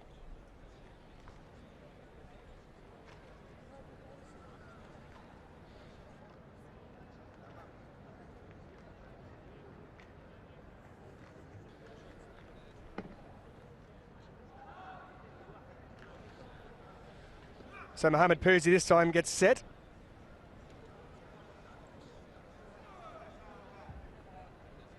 Strapping around the wrists. And they get away this time, no problem at all. There is Yang on the inside in the middle lane who gets away. Muhammad Puzi trying to go with him. Also as the Argentine Chavez is doing well. It's Yang, it's James Turner, and James Turner's going to take it. James Turner goes across the line, 11.73. He set a new world record that has smashed Muhammad Puzi and Svetsov world and championship records. 11.73 from James Turner. He set world records in London just 2 years ago. He set another one here. That is an outstanding run. 11.72. It's been rounded down to a new world record from Australia's James Turner. He flew home in the last 20 metres. He went past Yang. He went across the line. He's now the 1, the 2, the 4 and the 800 metres world champion. James Turner from Australia. Yang can only look on. He thought he had it. He was taken in the last 10 metres, and Turner, always a very fast finisher. Muhammad Puzi coming home in 3rd position to take the bronze. But that is quite an outstanding run from the man on the left from Australia, James Turner, the former para footballer who moved to athletics And what about this? He has absolutely flown home. As they come upright. Torsnov got away on the outside. Yang got away very quickly indeed in lane 5. Even Chavez of Argentina looks strong. But look at Turner as he finishes in that last 30 metres, wins by a metre or so, and sets yet another world record. That man is an outstanding athlete across all forms of sprinting and distance running up to 800 metres. There it is. There's the difference. Mohamed Pouzi takes third, and the young 17-year-old Chavez of Argentina picks up fourth place in his first major championship.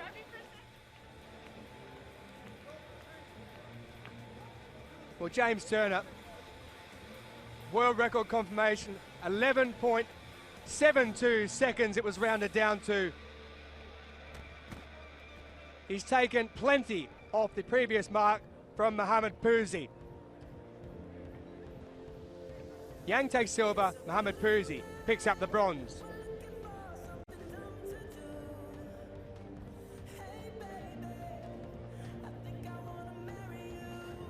Well, he's a mechanical engineer. Here's James Turner. He's a mechanic on the track too. Something special. He can fix anything, that man.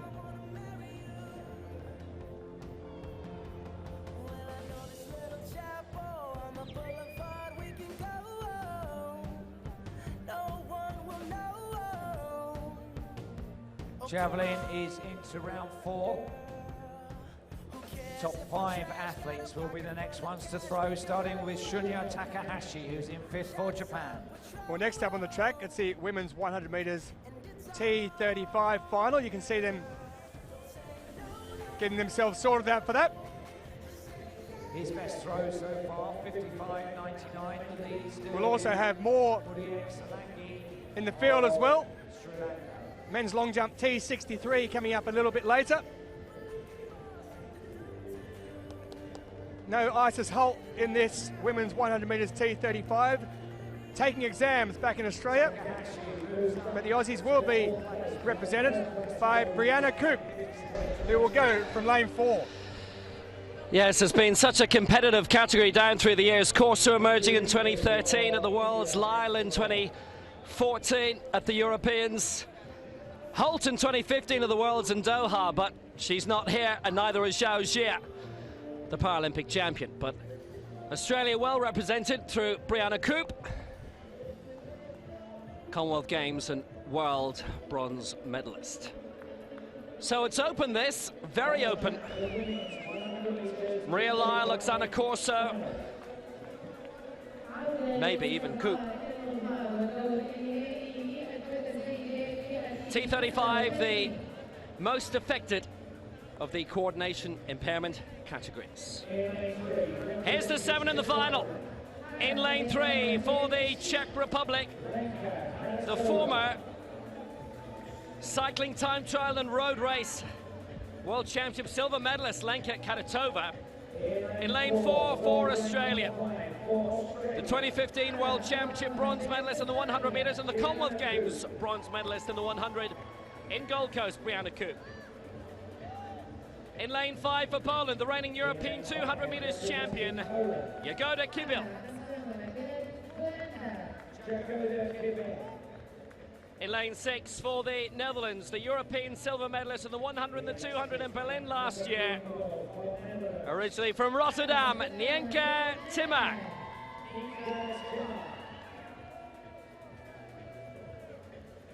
In lane 7 for Scotland and Great Britain, the 3 in a row 100 metres European champion.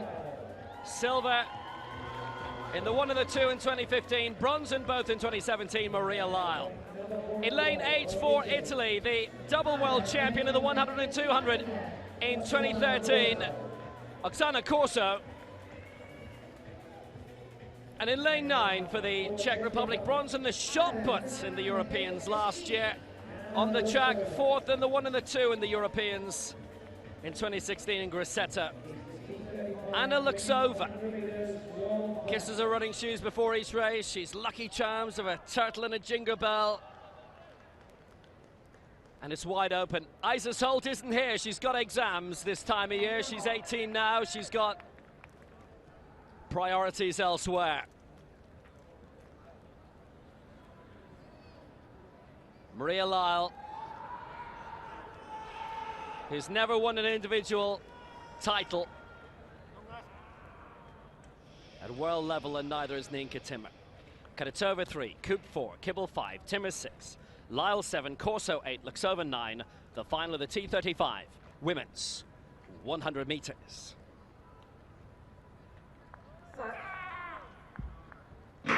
And they're all the way well, and Lyle's got off to an absolute flyer. The 3 in a row European champion is way out in front for Great Britain. Corso in second place and Timmer in third, and Lyle is well on the way to being the world champion. 14.63 the winning time. Corso in second, and a photo between Kibble and Timmer for third. But Maria Lyle has come good.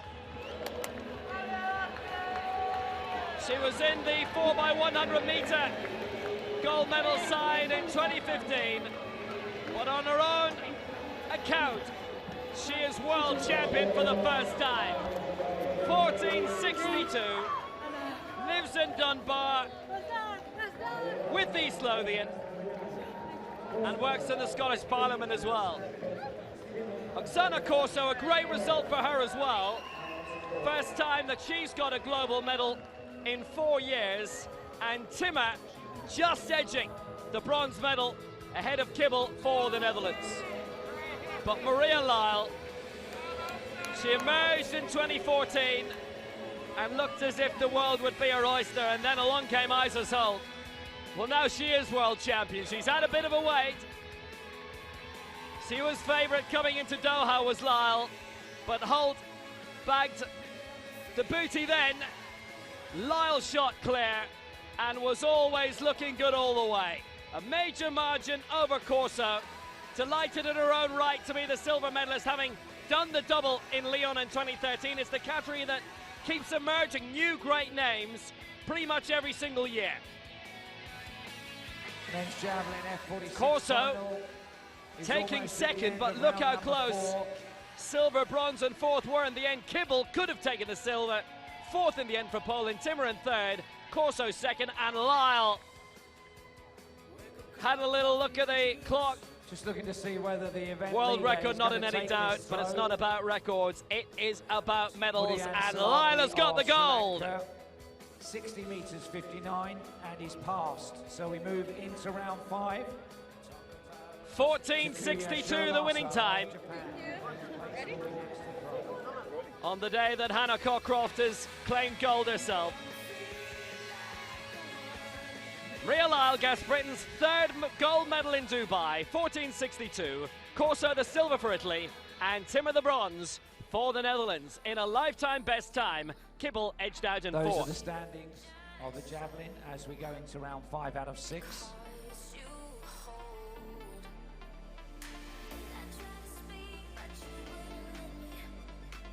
It's quite a major winning margin as well. It was 0.8. Corso at a season's best there. Another success for the Netherlands.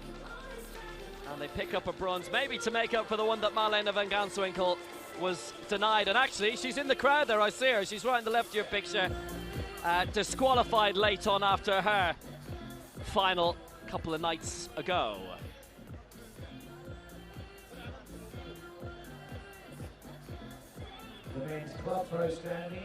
Lyle was the only one not to have either a season's best or a lifetime best in that T35 final, but well, she was absolutely blinding. It was a terrific result. It was very wide open with no Holt, no Xiaojia, but obviously Lyle and Corso proven greats themselves.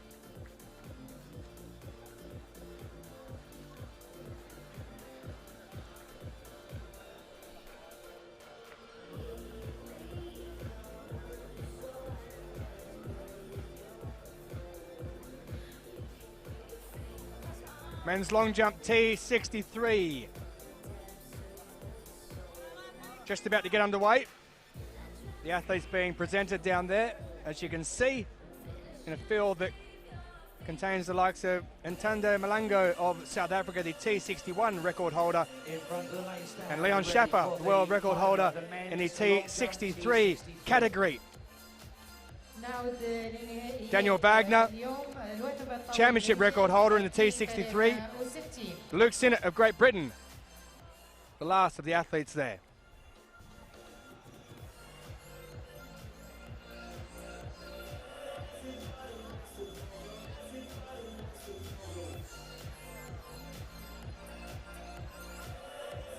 So Wagner, Schaefer and Malango, world records, championship records. Marco Pentagoni of Italy, his lifetime best this year of 6:11. Thailand well represented at these world championships. Kantanen Kumpom. Two United States athletes going in this long jump. Ezra Fresh. He's only 14 years of age. That makes you feel old, doesn't it? It does me. Ntando Malango. He's not much older. He's only 17. He's a world record holder in the T61 category. Atsushi Yamamoto. Lifetime best set this year of 6.70 metres.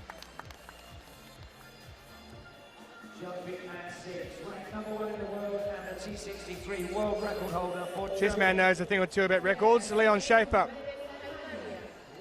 6.99. He set that in Leverkusen in his home country of Germany back in July of this year. Desmond Jackson, second of the United States jumpers taking part.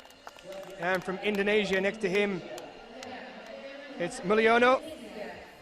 Lifetime best for him of 4.89, reaching up towards the 5 metre mark. I'm sure he'd love to go above that this evening. Putika Indrapala of Sri Lanka. 5.37, his lifetime best. And next to him, of Denmark, Daniel Wagner, who set the championship record 2 years ago in London. 6.50, the mark then. His best, though, is 6.72. Two Germans in the field as well, Ali Lassin. And then last of all, but not least, it is Great Britain's Luke Sinnott, fourth back in 2017. Lifetime best set this year of 6.27. The former captain in the Royal Engineers unit of the British Army will be looking to get up into the medals this time out.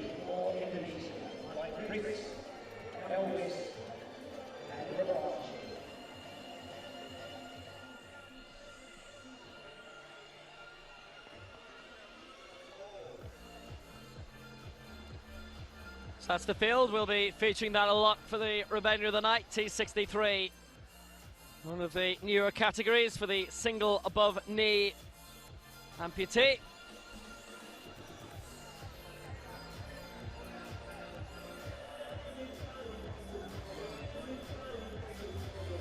Crowd getting their money's worth already this evening. Women's 400 metres T11 final contains the world record holder Lu Ku Qing, who also took gold at the Paralympics, and in 2015 she won the 1-2, the 400 gold. In 2017 she won 400 metres gold and 200 metres silver. So there is a resume for you. 4 going.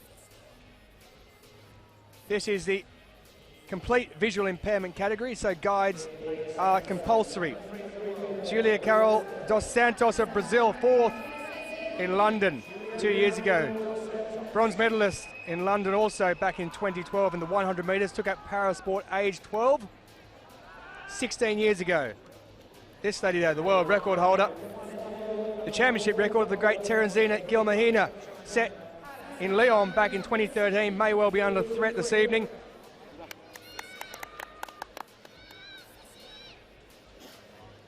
And further inside, the second of Brazilians, Thalita Vitória Simplicio da Silva, fourth in her home Paralympics 3 years ago. She took the bronze in this event in Doha 4 years ago. She'll go in lane 3. And on the inside, Suniporn Tenawong of Thailand, gold at the Asian Para Games last year in the T12 category, plus 200 metres gold as well. She'll go from lane 1. Now let's not forget the guides. They are very important. And Lu Ku Qing's guide, Zhu Dongling, has helped her to a world record just last year. So the importance of a guide in the T11 category cannot be stressed enough how important it is.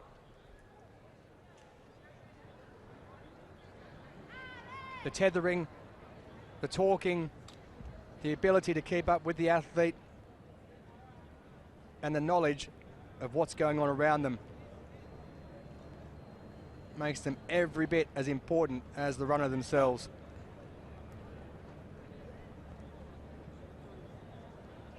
So often in this category you see people disqualified.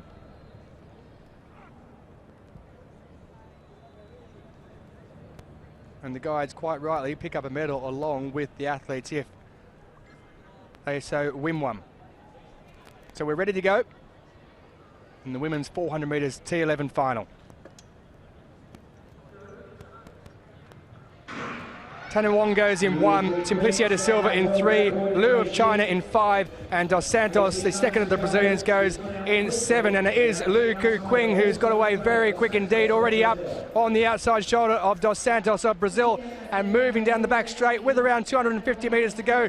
She is almost up with the Brazilian on the outside and moving into first place, but also doing well on the inside is Simplicio da Silva as they round the bend with 200 metres to go. But it's Lu Ku Qing who currently leads out in front, but she looks like she's struggling a little bit. See if she can manage to hold her form as they move round with 100 metres to go. So it's Lu Ku Qing who leads from Julia Cadol Dos Santos of Brazil, and Simplicio da Silva also moving around now into second place. But Lu Ku Qing is slowing right up, and it's in the inside. Simplicio da Silva looks like she's going to get there. Simplicio da Silva of Brazil, bronze in 2015. It's going to be gold though in 2019 in a time of 56.85 seconds, just outside the championship record. Lu Ku Qing really struggled in that last 100 metres, and she ends up coming home in second position.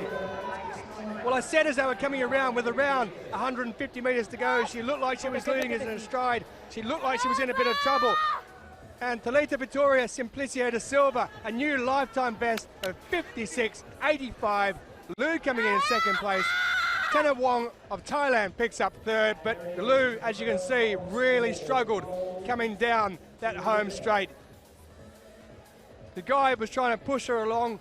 The guide needs to go over the line behind the athlete, and in the end it was that lady there, Thalita Vitória Simplicio da Silva, who was fourth at her home Paralympics 3 years ago, but this time she has picked up the gold medal in Dubai. Let's watch on the replay. Well, there was no issues with the start from Lu Ku She was Qing. inside her own world record. The issue You can came see at the 200 metre point towards the end. Qing In the with a last significant 150 lead. metres. There you see there, just as the guide goes ahead, you can just see she loses a stride almost there, and from that point on, it was all downhill. And the 22-year-old from Natal in Brazil, Thalita Vitória Simplicio da Silva, strides home with Felipe Veloso da Silva, her guide, leading the way, pushing her across the line, looking strong, looking great. One of 14 athletes honoured by the government in Brazil in recognition of her performance at the 2016 Paralympic Games. She'll be recognised for this as well.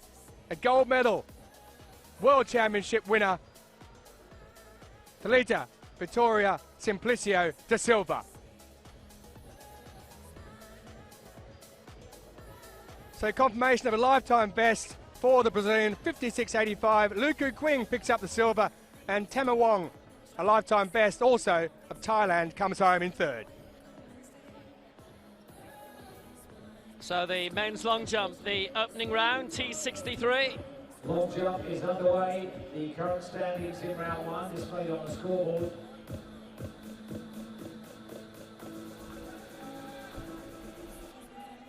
.557 so far. Atsushi Yamamoto of Japan.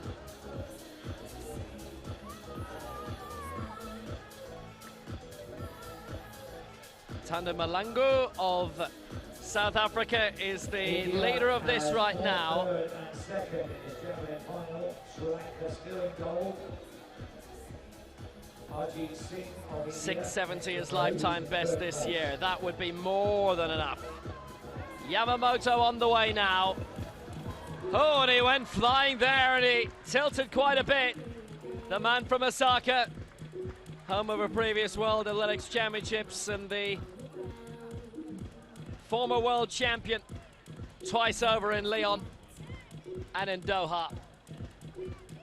Paralympic gold has eluded him so far. It was silver for him in Rio. But he's a big contender here. Used the board really well.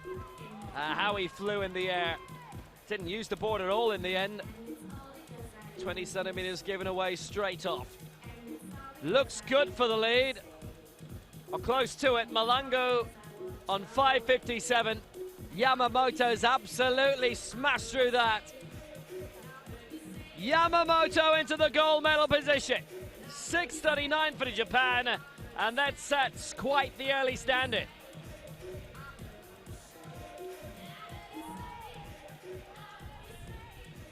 Next on the track, it's the final of the men's 400 meters.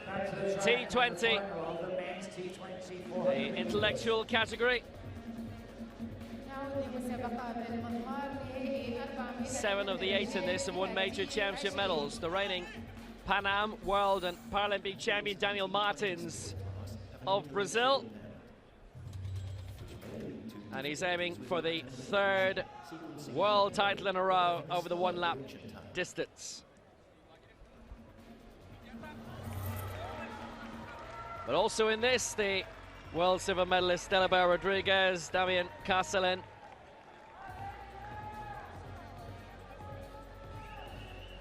Johnny Bell, his brother, has not made it.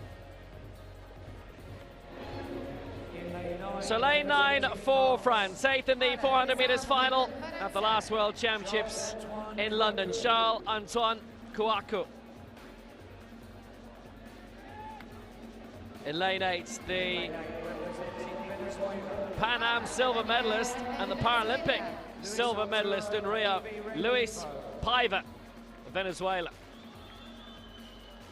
Previously a World Championship silver medalist in the 800. First Global Championships for Anderson, Colorado. The Pan Am silver medalist in Lima a few weeks ago. And he won bronze in that, ahead of Luis Rodriguez of Venezuela, who's in lane 6. Luis Felipe Rodriguez Bolivar. In lane 5, the reigning Pan Am World and Paralympic champion for Brazil, Daniel Martins. His nickname's Neymar. Can you guess why? In lane 4 for Ecuador, the World Championship silver medalist in London 2 years ago, Damian Carcelin. Silver in the long jump with the Pan Am swim as well. In lane 3 then for Spain. Silver in the 800 meters in the last World Championships and bronze in the 4. Delibert Rodriguez, whose brother Dinabal did not make it. And in lane 2 for Russia, the European Championship silver medalist in Grosseto in 2016 and the World Championship bronze medalist in Doha 4 years ago, Artem Muratov of Russia.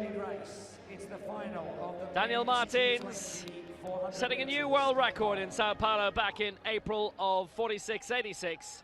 It's his championship record from London 2017.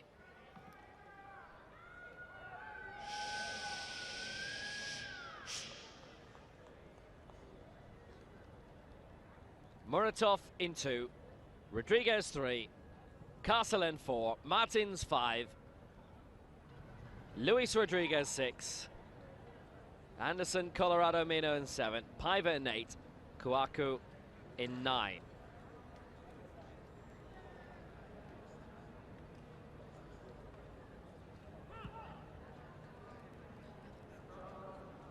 The final of the men's 400 meters T20, and just a technical stop.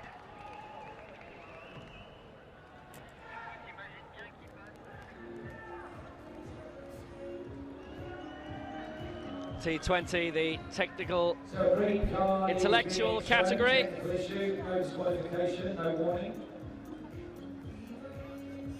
Green card for everyone, no worries at all.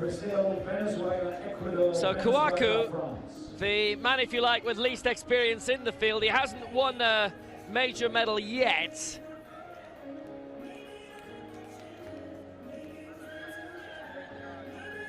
Luis Rodriguez and Colorado in 6 and 7 respectively in a global championship for the first time in saying that, and they both have won medals at the Pan Ams in the past few weeks, behind Daniel Martins.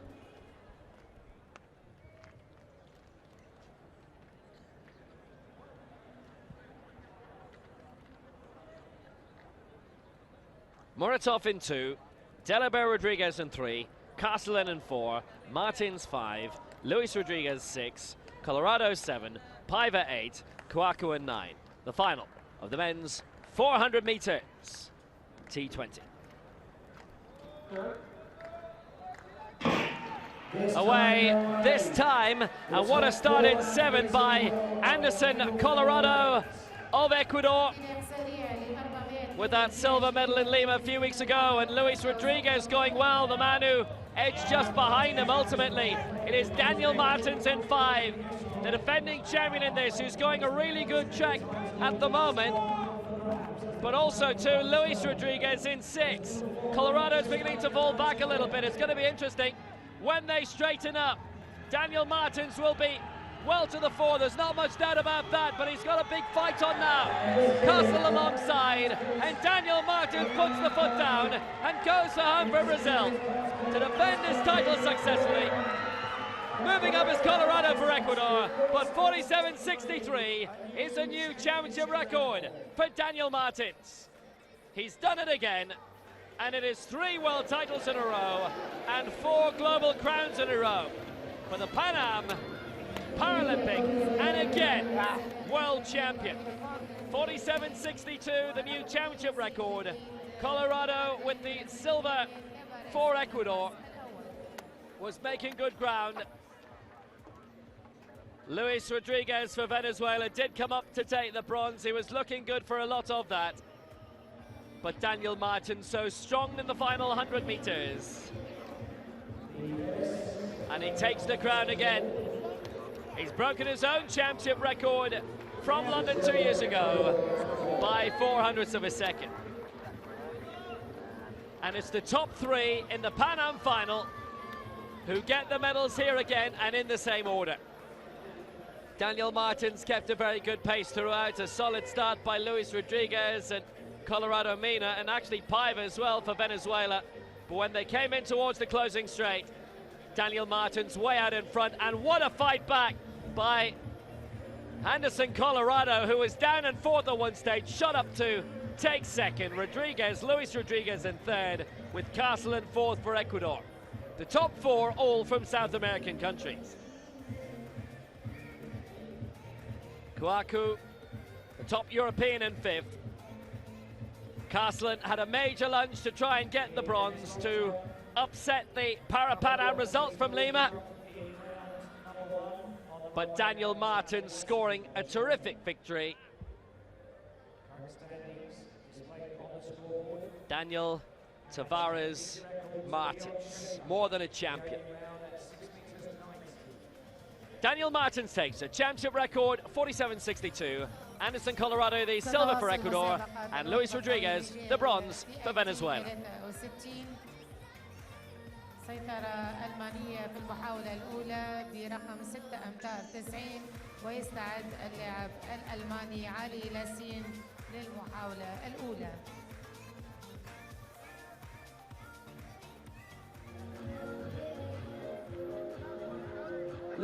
So the men's long jump T63. Athlete to jump to conclude the opening round of the men's long jump. An athlete who has successfully transitioned from the Invictus Games format for those injured. Currently Schaefer leads of Germany and 6.90. Next up though will be Great Britain's Luke Sinnott. A poignant day for him. Remembrance Sunday in the UK to commemorate the contribution of British and Commonwealth military and civilian servicemen and women in the two world wars and later conflicts. Now he lost both his legs above the knee when an improvised explosive device went off in Afghanistan in November 2010. Served as a captain in the Royal Engineers Unit of the British Army. So today is a very poignant day for this man here, Luke Sinnott of Great Britain, with his opening jump.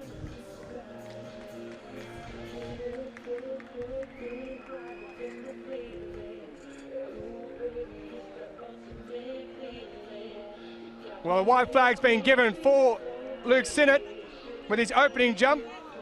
A lifetime best set this year of 6.27 metres. He finished 4th, just out of the medals in London in 2017. He went tight, he went close to the plasticine, but that is a legal jump, and that is about as perfect as you can get from the man from Great Britain.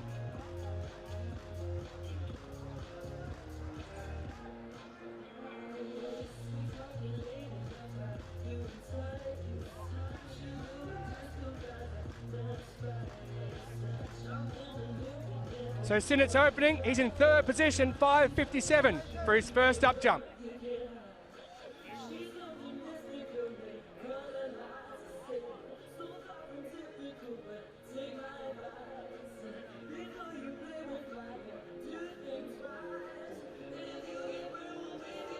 Championship record for Leon Schaefer with his first attempt for Germany. There are different categories in this T63 decider.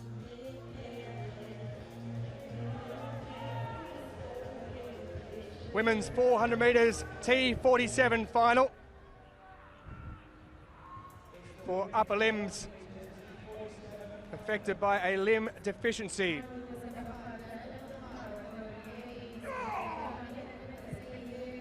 World record holder and reigning champion Runya Vaez goes in this one. On the outside, Fernando Yara da Silva, bronze in the 400 metres and 200 metres of the Parapan America Games recently.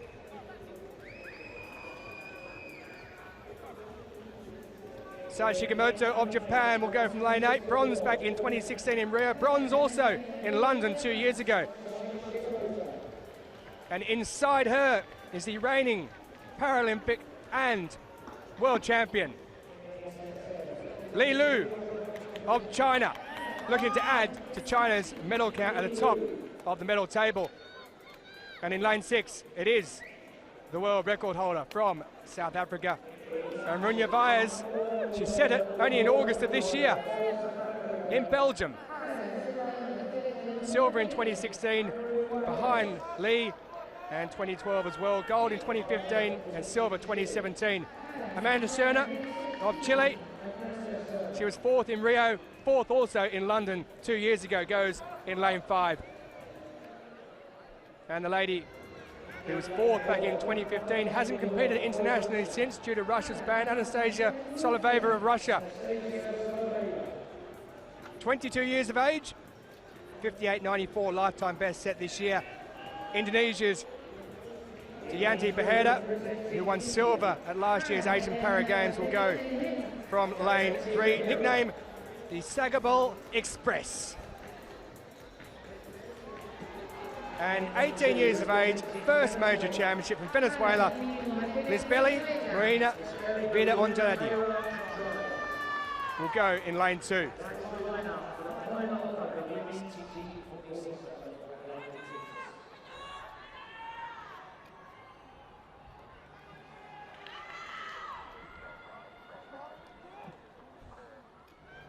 Soloveva, her aunt Olga Minieva won gold in the 4x400 relay at the 1980 Olympics. So running certainly in the family.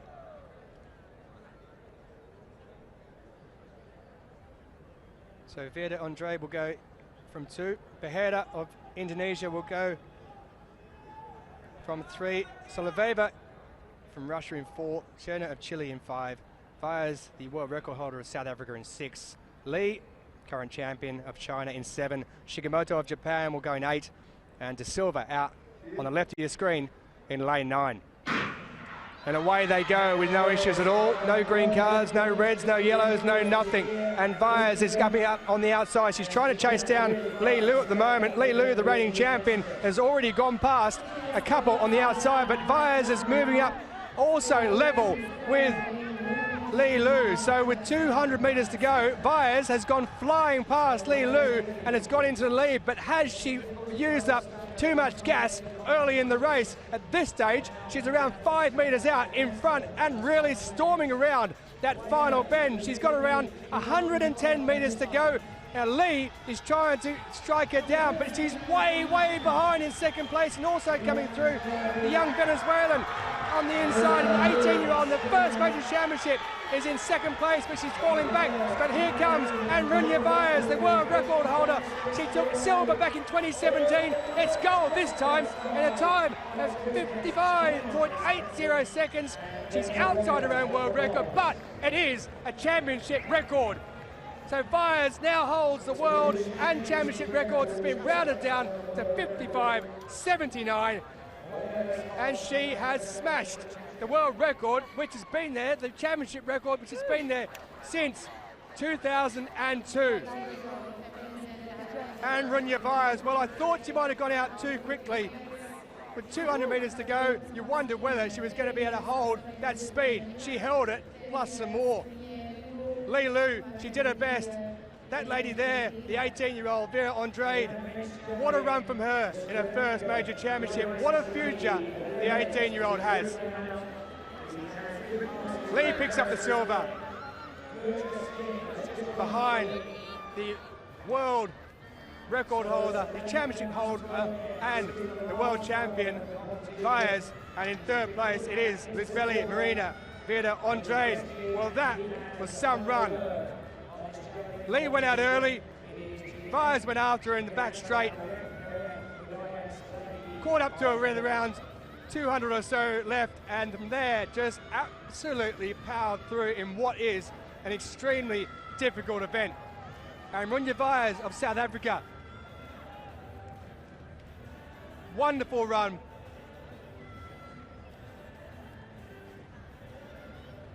Wonderful athlete. A wonderful result.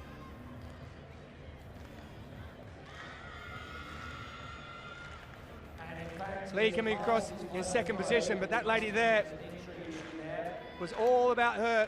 That's correct. It's 2 medals for India. RGC takes bronze for India. She stormed across the line in a championship record, breaking the record set by Lyubov Vasilyeva of Russia back in July 2002.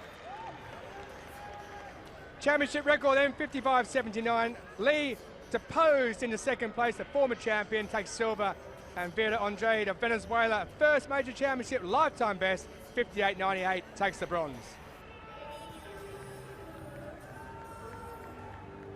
Another thriller on the track.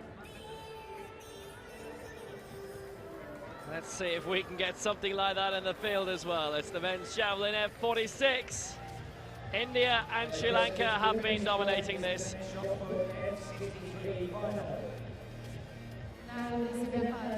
It's Sundar Singh Gurjar.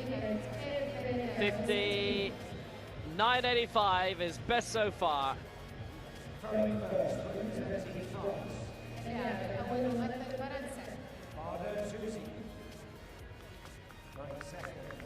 Has him down at the moment in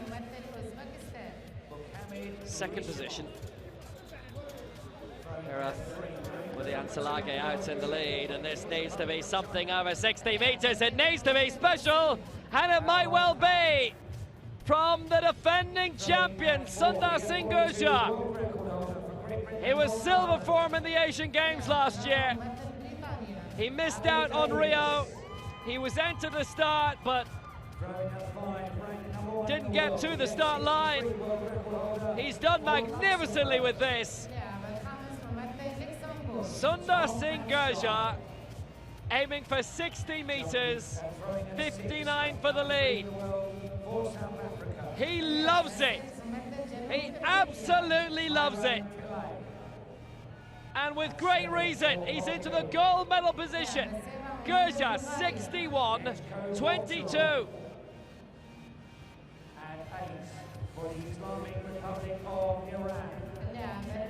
Now for India, Ajit Singh, who's lying in third spot, 59.46 from the opening round.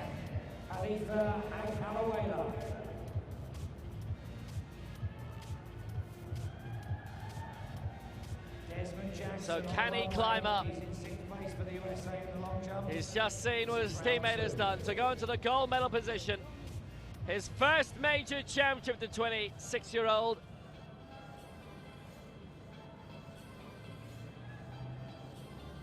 Is in the Lakshmibai National Institute of Physical Education in Gwalior, a PhD at the same university.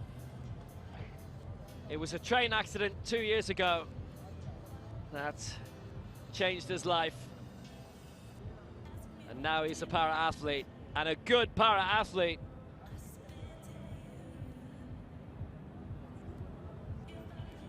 Ajit Singh.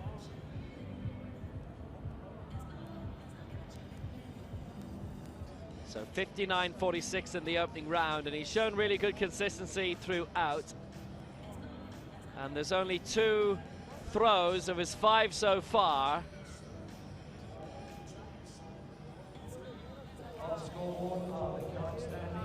Not enough for the bronze. So, Herath Muriansalagi, 60-60. That's currently the silver medal position for Sri Lanka. Ajit Singh, can he get this one out beyond 60? It's another serious throw. It's well beyond the final marker of 50.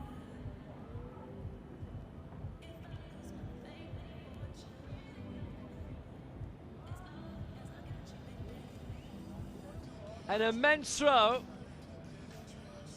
Sundar Singh Gurjar, well, that's 61.22 moments ago. Herath Muriansalagi still has his final throw to go. 60.59, he's in second place. Ajit Singh with that 59.46. Has he done it? It's not, it's bronze. 58.97. Bronze for India. And Herath Muriansalagi has actually passed up his final attempt. He only had 1 legal throw, and having led for the entire competition, the Sri Lankan only gets silver. Sundar Singh Gurjar defends his title. 61.22, gold for India, silver for Sri Lanka. Ajit Singh with the bronze for India as well.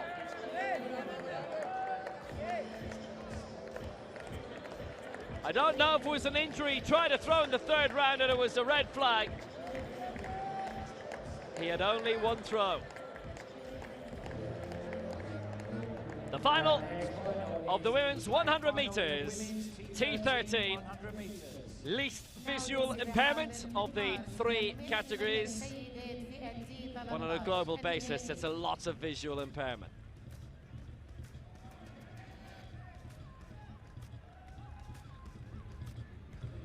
The woman with all the titles is Lelia Zamatova of Ukraine in lane 4.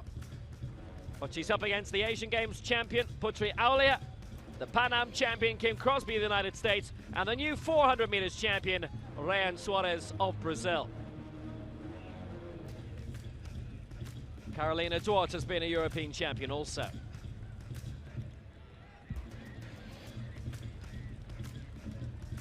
Five champions in the 8-strong field. Well, such drama for India in the javelin a few moments ago. It's the first major championship for Simran. What can she do? A day after her 20th birthday. In lane 3 for Germany, the European Championship 100 and 200 meters bronze medalist in Grosseto, Jana Engelleiter. In lane 4 for Ukraine, the reigning European, World and Paralympic champion, Leila Adzamatova. Bronze already in the 400 meters for her. In lane 5 for Indonesia, the reigning Asian Games champion from last year in Jakarta, Putri Alia. In lane 6 for the United States, originally from Yuba City in California. Bronze in the 1 and the 2 in London, the woman they call the Flash, it's Kim Crosby, the Pan Am champion. In lane 7 for Brazil, the new 400 meters world champion and the Pan Am champion over 100 meters. Last time out, Rayan Suarez. She's loving it. In lane 8 for South Africa. 5th in the 200 meters in Doha in the 2015 championships, Joana Pretorius. And in lane 9 for Portugal, the 400 meters European champion and the former 100 meters European champion, Carolina Duarte. Coached by Chris Saar from Great Britain, and she competed in the European Championships, the able-bodied ones in Helsinki in 2012 in the 4x4. Adzamatova, the world record holder, the championship record holder, the European, World and Paralympic champion. Faultless so far in the defense of her title. Bronze in the 400 meters, which she was defending also.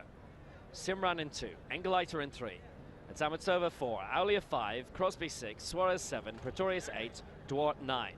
The final of the women's 100 meters. And they're away in the first half of Masking. Adzamatova's got off to a great start, and Engelleiter's got off to a brilliant start. And here comes Kim Crosby for the United States. But Adzamatova's going through to defend her title. Ahead of Crosby, Adzamatova's going to take it. Crosby in second, Pretorius third. 12.20 flushed up. Adzamatova's done it again.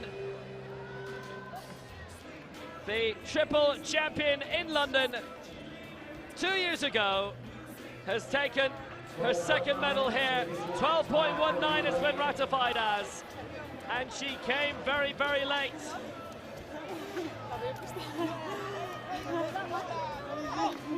She's won the last 2 European titles. Kim Crosby, the Pan Am champ, came through well as well, and for a while looked as if she might be able to make something major happen. And Pretorius shot up right at the end for the bronze medal. But Adzamatova's got the job done. Suarez missed out in 4th, having been up for quite a while in the medal positions. Aulia 5th, the Asian Games champion. Ready to speak to the press, Adzamatova. Brilliant start by Kim Crosby, the best start of all, and Engelleiter as well for Germany, but she died in the end to come home in 6th place. Crosby looking great at this stage, but Adzamatova then comes from the 50, and in the drive phase just shifts it through, and coming up from 6th to 7th to take bronze, Pretorius of South Africa. Adzamatova with another glorious victory, bronze in the 400 earlier this week, and now gold, champion again in the 100 meters. Pretorius with her first ever major championship medal, and she knew it, pipping Suarez on the line by 0.04 of a second. Adzamatova with the great determination. The rest were besting her in the first half of the final, but the second half was all about her. Lelia Adzamatova with the gold for Ukraine, 12.19. Kim Crosby the silver for the United States, and Joana Pretorius the bronze for South Africa. In the F34 and shot put, taking place in the Christmas time for this start, is still that world record of 350 of the piece. And currently in the circle is of China. 991 is the most recent throw, and placing in the 6th place. Well, what a win. Men's long jump, T63. Leon Schaefer currently leads of Germany. Marco Pentagoni of Italy. He's third. But that won't count. Red flag for Pentagoni. He stays in 6th position.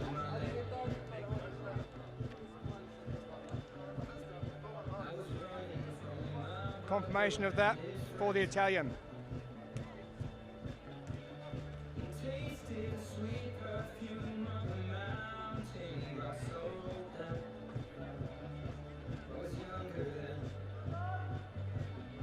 So Pentagoni, as we analyse his third jump, way over, hitting the plasticine. No mark given.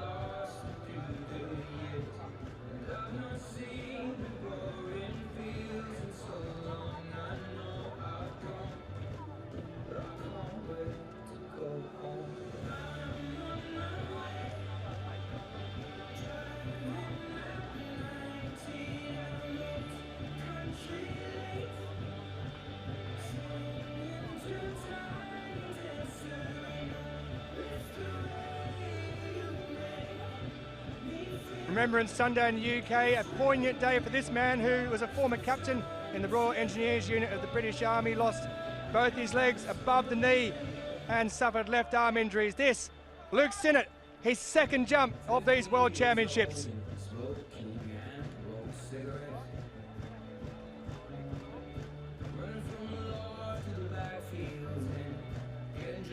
But that isn't what he's looking for. As you see the red flag going up in the background, the man who finished 4th in 2017 fouls his second jump, so he remains in 5th position. There shows you 5:57 his first jump, he stays in 5th spot.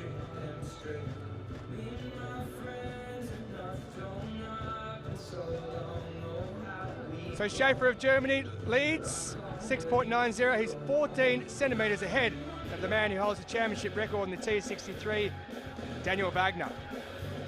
At the top of the straight is the men's 100 metres T34 final. Men's 100 metres T34 final. Back to the track we go, and the man here to look out for, there he is in the middle, out in front. How can you miss him? Vale Katila. Perhaps giving us a sign of what might be to come if he gets out in front. Holds the world and championship records in lane 4. From Tunisia, Vale Katila. He set the championship record right here in Dubai. Henry Manny, numerous medals since his debut back in 2013. He took bronze in this event in Rio in 2016. He was 5th in it in London 2 years ago, so looking to make an improvement. The silver medalist at the European Championships last year. Bojan Medic, who won his heat, bronze back in 2015, 4 years ago. Took silver in the 2014 European Championships. He took bronze last year in Berlin, the man from Switzerland. Vale Katila though, 400 gold already here. Just yesterday, 2012, 2016 gold in this event. 1, 2, 4, 800 gold in the past 3 World Championships. Looking cool, calm and relaxed. Reid McCracken, who won his heat, 14.79, his lifetime best set this year. The Australian will go in lane number 5.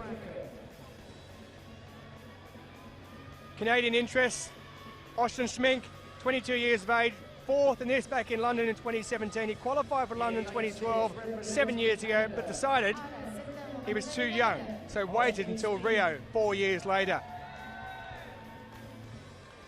Gave us the wink as well. Mohammed Al Mahadi, 2nd in his heat, the man from the UAE.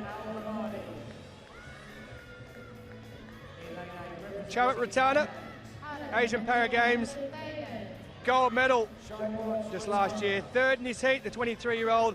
Thailand always strong in wheelchair events. And out wide, it's Mohammed Rashid Al-Kabashi. 8th back in 2016, the Qatari flag bearer in the Rio 2016 opening ceremony. T34 coordination impairment wheelchair category.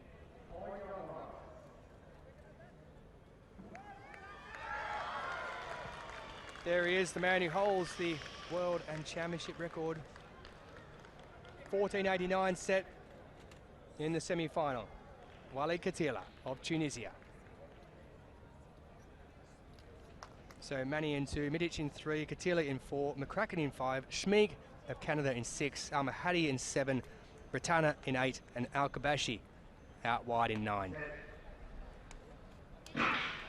No issues getting away. Look at Walid Katila. Straight away, he is out to the front. Within 5 metres, he is at least 1 length ahead. Reid McCracken is trying to go with him. The Australian McCracken in 2nd place. And out wide there, it looks like Charat Ratana is in 3rd place, but it is Walid Katila in a time of 15 seconds. So he's outside his world and championship record marks.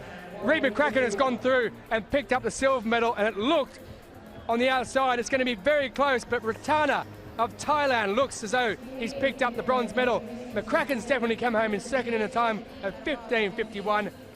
Katila has been rounded down to 14.99 seconds, so he's 0.1 outside his championship record he set in the semi-final, and it is Al-Mahadi who has snuck across in front of Ratana to pick up the bronze medal. The man, the home favourite from the UAE, Mohammed Al-Mahadi, has picked up a bronze. Reid McCracken there, solid effort from him. He knows how difficult it is going up against the great Walid Katila. And when a man goes out that quick, as he did, all you can do is smile, as Reid McCracken did. There's Al-Mahadi. There is Walid Katila. Will he ever lose a race? He is absolutely lightning out of the blocks. So quick. And all you can do is sit back and admire what he does. So many gold medals, so many world records, so many championship records. Just look, the head movement there, he just gets himself out, he pushes himself forward, and it's almost as though he knows that if he gets out of that lead in the first 5 or 6 metres, he will never, ever be headed. He wins by at least 2 lengths there over Reid McCracken. Al-Mahadi has snuck up on the inside of Charat Ratana and picked up a bronze medal. Wonderful sight to see. Nothing quite like wheelchair racing. It's quick, it's wonderful on the eye, but it can be brutal at times if you're following Walid Katila. There he is going across the line with Reid McCracken, and on the inside you can see the man from the UAE, Mohammed Al-Mahadi, just having a look across there to Charat Ratana to see if he got it. Yes, he did, but no one could catch him.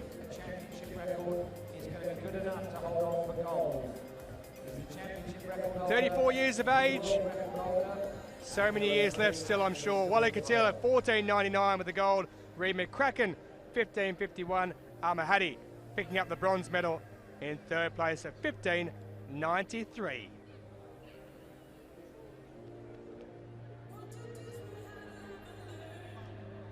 So the men's long jump, T63, continues, heading towards the end of the first half of it.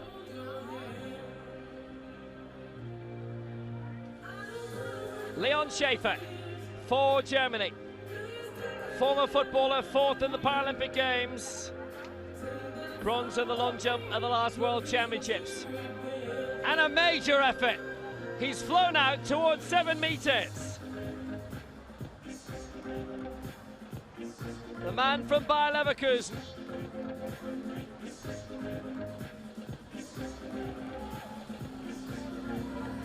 A serious effort from Schaefer.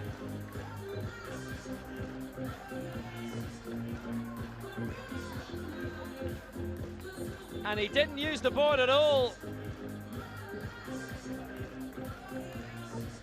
A serious effort from Schaefer. A championship record, 6 meters 90. That's the lead.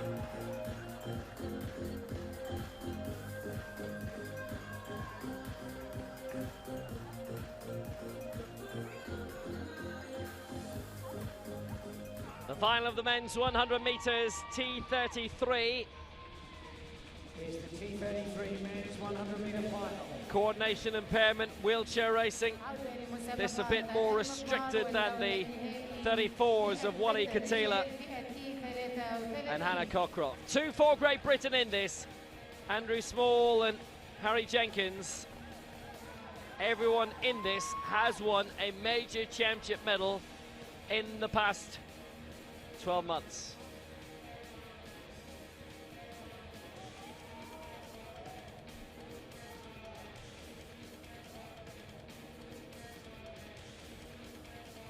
Britain, Germany, Kuwait and China tilting for the title here. Andrew Small, bronze in the 100 metres in the Europeans last year in Berlin, bronze at the last Worlds in London, and bronze in the Paralympic Games. Andrew Small is in 4. In 5 for Germany, silver at the last European Championships in Berlin, Dennis Schmitz. In lane 6 for Great Britain, the reigning European champion, based in Swansea, originally from Neath, Harry Jenkins. Trains in Carnarvon with the DSW Power Academy. In lane 7 for Kuwait, the reigning Asian Games, World and Paralympic champion, Ahmed Al-Matari. And finally in lane 8 for China, the silver medalist behind Al-Matari in the Asian Para Games in Jakarta a year ago, Jian Shun. Al-Matari, the world record holder and the championship record holder.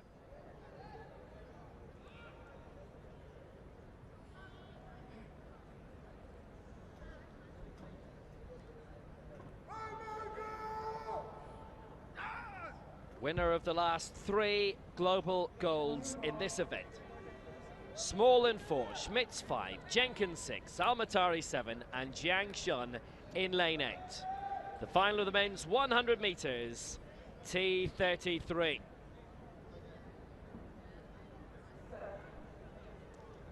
And they're away, first time. Good start by Harry Jenkins for Great Britain. Andrew Small has got off to a flyer. Al-Matari, the defending champion, fighting back. It's between Small and Al-Matari. Al-Matari accelerating. He successfully defended his title 4 global crowns in a row. And it's Great Britain silver and bronze. Andrew Small the silver, Harry Jenkins the bronze, and 17.10 the winning time. Well, Small for a while looked as if he was going to pull off a major shock, but Al-Matari got the acceleration right at the end. In this coordination impairment category, it takes a while to get moving, and obviously it gets more restricted the lower the digits go. But Al-Matari, once he got going, he was going. Gold in Doha, gold in Rio, gold in London, now gold in Dubai. Andrew Small, a brilliant silver, having claimed bronze in the last World Championships and bronze in the Paralympic Games. Harry Jenkins, the European champion, with the world bronze this time. Fine start by Jenkins in 6, and then look at Small go in lane 4.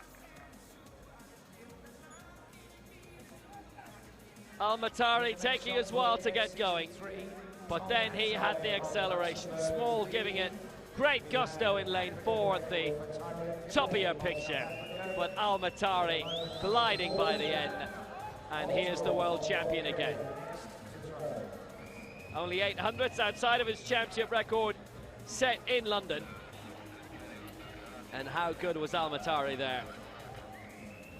There was a moment when Britain might have been thinking about gold and silver. Silver and bronze instead. Ahmed Al-Matari, a terrific victory. This is his event. His last 5 finals in this championships have produced gold.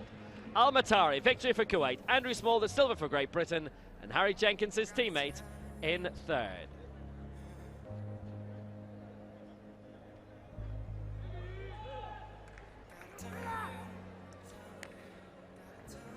Back to the men's long jump T63 final. Lassine,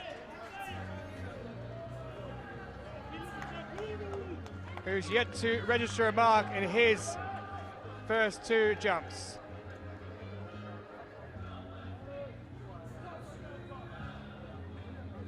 Lifetime best set this year of 5:35. Any mark at the moment is vital for him in his third jump.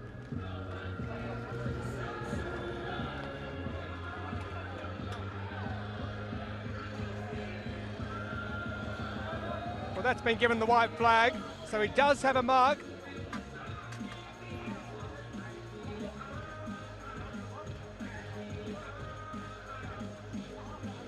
But the 31-year-old needs something a little bit back, but I always think when you're jumping with double prosthesis, if you can get yourself that position there, then you're doing pretty well indeed. So Lassine, after two fouls,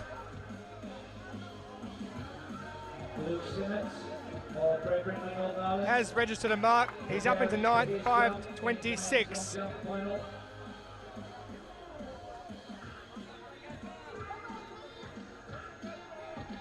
So Remembrance Sunday, a poignant day for this man, Luke Sinnott, who served as a captain in the Royal Engineers Unit of the British Army. Improvised explosive device caused him to lose both his legs above the knee and left arm injuries. Remembrance Sunday, when those who served, both women and men, in the first two world wars and conflicts afterwards are remembered. A wry grin for Luke Sinnott. طبعا على الشاشة الوجه الطويل رجل في أكيد 63 يستعد اللاعب البريطاني لوك سينوت. Pump of the arms, and off he goes. Currently fifth.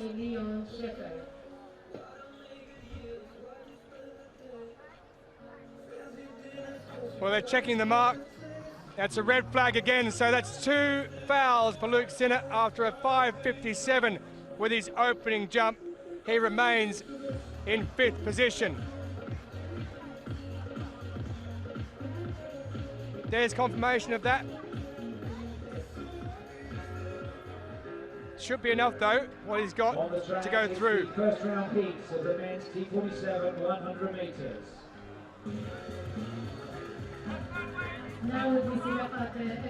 Well, that's close, isn't it? That is close indeed. First three in each heat, plus the next. Sinnott's down there looking at it, just questioning. In lane 4, representing Germany. They're changing the board over. In lane 5 for Indonesia. Well, they're having a look at this. He's asking to have another look. He's not. There it is there. And from there, you can see a slight gap just between his prosthesis and the plasticine. So the officials have been called into action. As it stands at the moment, it's been called a foul. Sinnott waits. The question has been asked.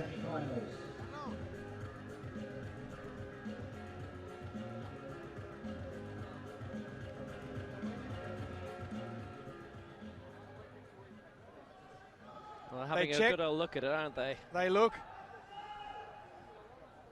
The screen is being double, triple, quadruply checked.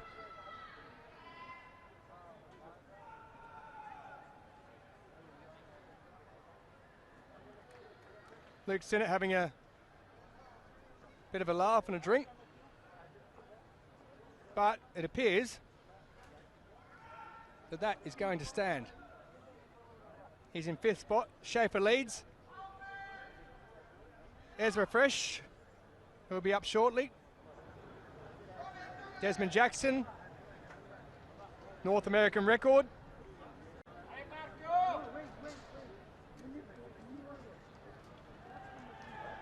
So that's the first 3 rounds done. We lose Lassen, Miljona, Kumpton and Indrapala. Halfway point of the competition.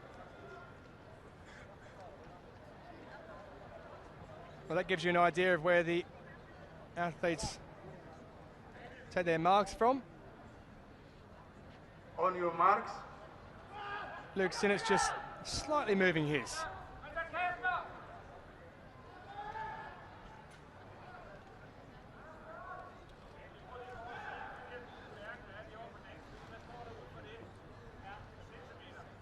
Well, we've had already a new championship record, brilliantly contrived by Leon Schaefer, who's the world record holder, 6.99, set in his home jack in Leverkusen back in July, and an America's record for Desmond Jackson at T63, 5.51. Schaefer leads after his narrow edging out of the medals in the long jump in Rio and his bronze in London. Good start by Washington Junior.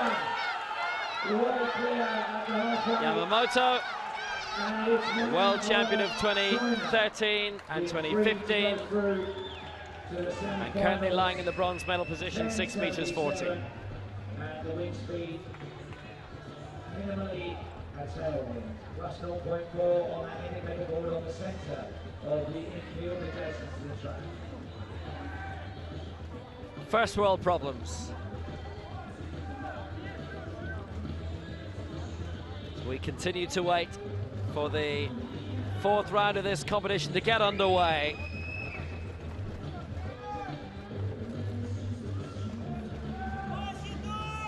First to go will be the 2 American jumpers, Ezra Freck and Desmond Jackson.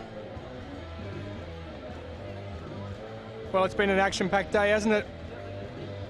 Yet again, world records and championship records falling in both the morning and the evening session. Will we jump in? The top 8 from the opening 3 rounds. In reverse order, the leader still Leon Schaefer of Germany. The results of that 100-meter heat confirmed on the scoreboard. Wonderful scenes here in Dubai. Weather has improved from this afternoon when we had one of those half a dozen days or so of the year where it actually pours down rain. You'd be forgiven for thinking you were in a different country this afternoon. It rained so hard. Dried up completely now. So that Alan competition... Davis, you can see to the right in the men's shot put F34 final. So we go to a new event. Men's shot put F63. So Alan Davis currently in 2nd position behind Tom Hampshire of Luxembourg, who regularly tilts around the medals, but Davis is the perennial champion.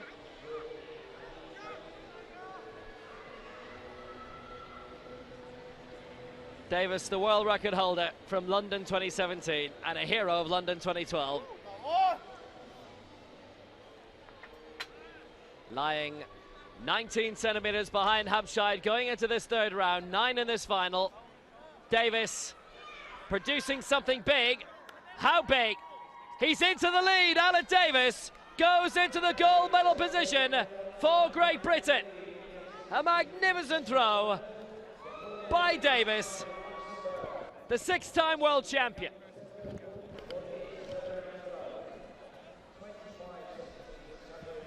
So back to the long jump T63. Ezra Fresh from the USA, 14 years of age, the youngest athlete in Dubai, born on the 11th of May 2005. Quite some achievement at 14 years of age to be competing in a World Para-Athletics Championships event. And not only that, he's gone through to the final 8 jumpers. So he will have a 4th, a 5th and a 6th jump up against some absolute icons of the sport. We're not even halfway through. We've had an African record. Pressure? What pressure? South Africa. And we've had an Asian record for Baolan Pang of China. Well, Fresh gets himself ready to go.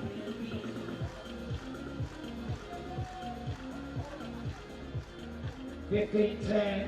Hampshire goes back into the lead, but they are tied on best distances. He's ready to go. He's waiting for the officials. We're waiting for the officials. We've had a bit of a wait. Great contest. After Luke Sinnott questioned his previous jump, then we had to wait to work out who was going next. But the 14-year-old from Los Angeles in California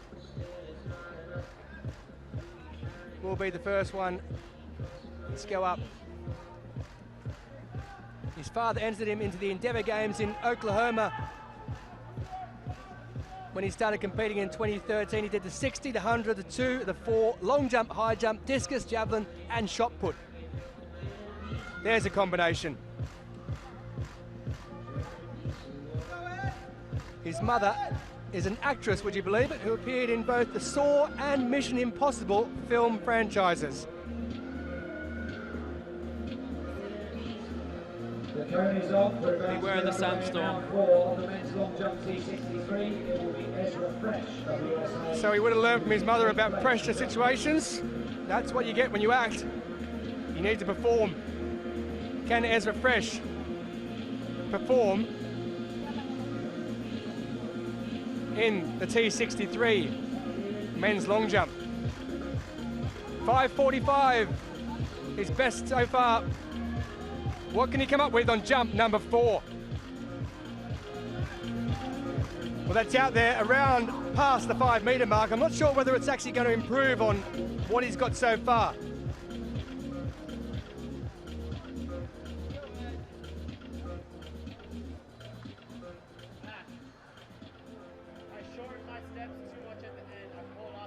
His lifetime best is another 21 centimetres further than that. If he jumped that, he would be up into 4th position.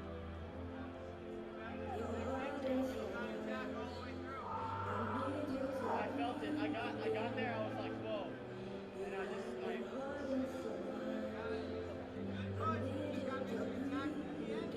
5:06 after fouling him with his 3rd. He stays in 8th position. 5:45, his first jump, still his best as he takes advice from his coaching staff.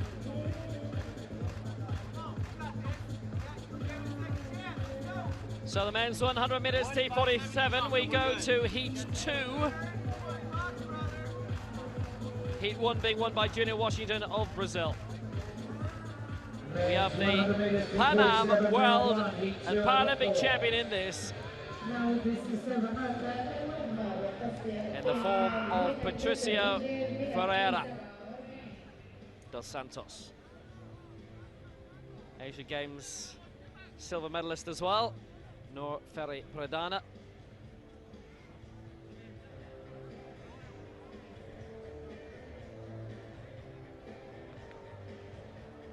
Tanner Wright in 4 for the United States, 4th in the 1 and the 2 in the World Championships, last time out in London.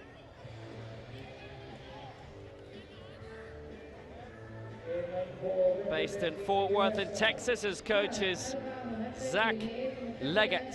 That's exactly what he's going to have to do to progress. Lane 5 for Indonesia, the Asian Games silver medalist in the 100 and the 400, and we've seen his wife Putri Aulia already tonight, Noor Ferry Pradana. In lane 6 for Brazil, the reigning Pan Am World and Paralympic champion Patricio Ferreira.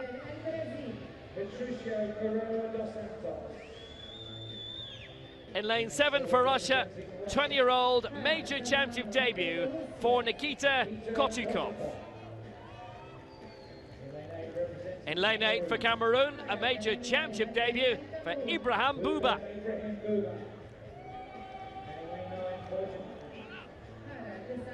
And in lane 9 for Japan, the 5th placer in the long jump in last year's Asian Games, Yudai Suzuki of the Nippon Sports Science University in Tokyo. So it's the top 3 into the semi-finals, plus the next 2 fastest losers across the 4 heats. Wright in 4, Pradana 5, Ferreira 6, Kotukov 7, Ibrahim 8, and Suzuki in lane 9. Top 3. progress. T47.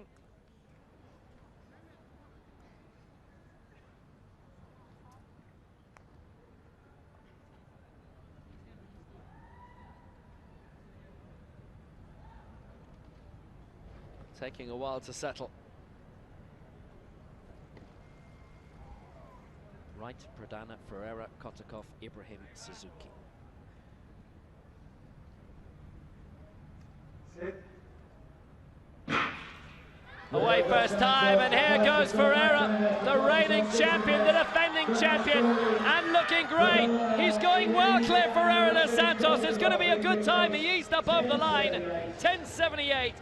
Kotakov looked to be up in second place. But Ferreira can go faster. He could have gone faster there if he wanted to. 10.78, the official time. Kotakov with the congratulation. He is on his way through also. No doubt about that. There's the bolt arms like you've never seen them. Kotakov equalising his lifetime best in second. Bit of a blanket for third. But Kotakov in his first major championship race has matched the lifetime best that he set this year. Wright made it. Right behind him in 11.26, and they're the three to go through. The rest will have to be in tenterhooks for the rest of it. Tanner Wright, a very effective performance, and he has made the grade in the previous World Championships, reaching 2 finals. But what an absolute majestic start from Patricio Ferreira. He's not a man who's in a mood to be denied. 10.78. His world record set in Paris last year, and he's come within 200ths of that this year. Ferreira into the final. Tighter between the rest. Pradana also with 11.26, only 200ths between the top three. You couldn't actually see Pradana. He and Wright almost a shadow of each other.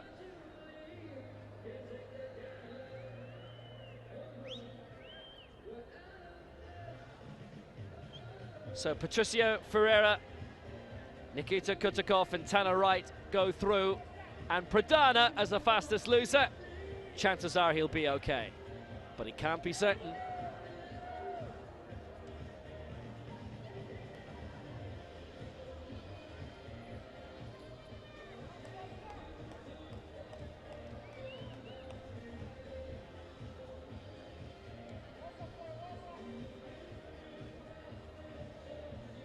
Men's shot put F63.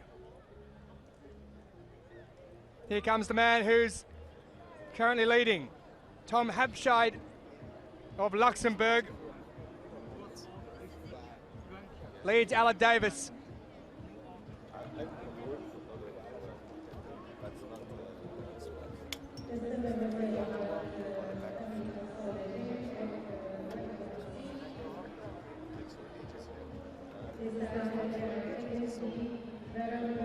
He's traditionally been the only member of the Luxembourg team, championship after championship. Third attempt for Habscheid. That looks big. That is very big indeed.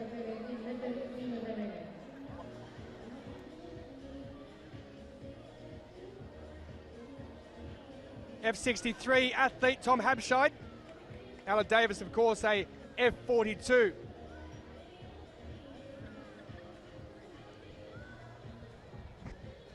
In 2017, Habscheid finished in 4th position.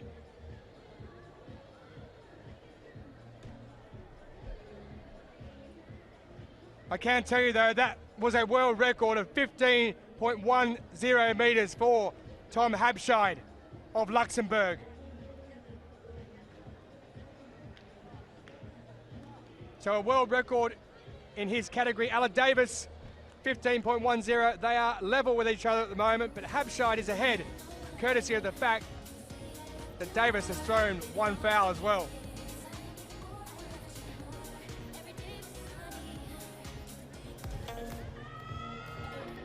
men's 100 metres T47, heat number 3. After watching Ferreira dos Santos win the last one in 10:78. Here we go again with the likes of Mikhail Darus, gold medalist 4 years ago. Won the European Championship gold in both the 1 and the 200 metres last year and took silver in Rio 3 years ago.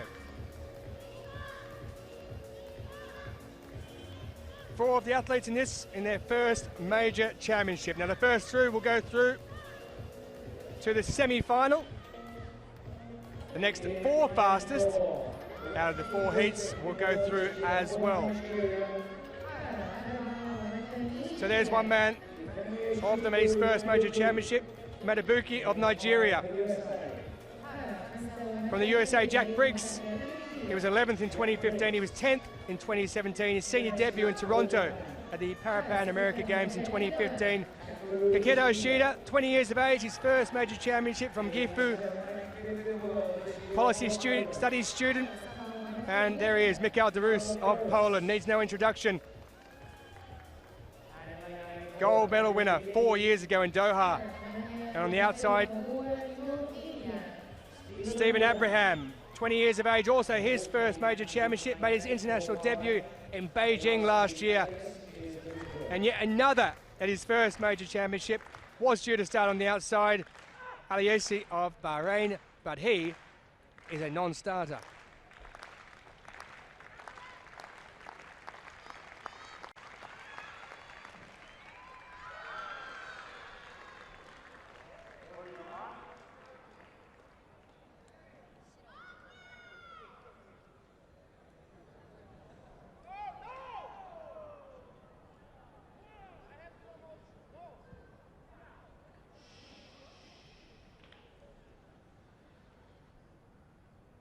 Kaketo Ishida, 20 years of age, from Japan.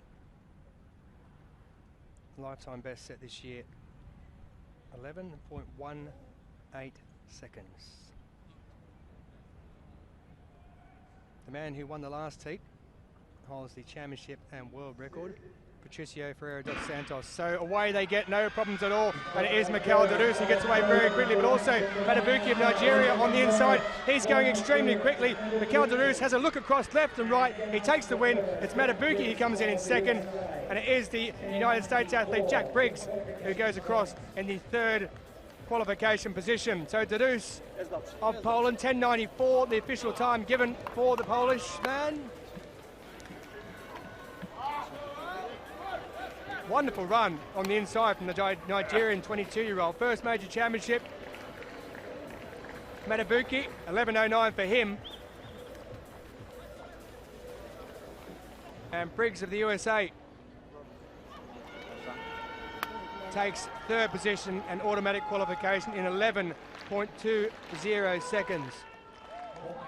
But Darus got out of the blocks very quickly indeed, but just have a look at cross there on that far side in lane number 4, Madabuki.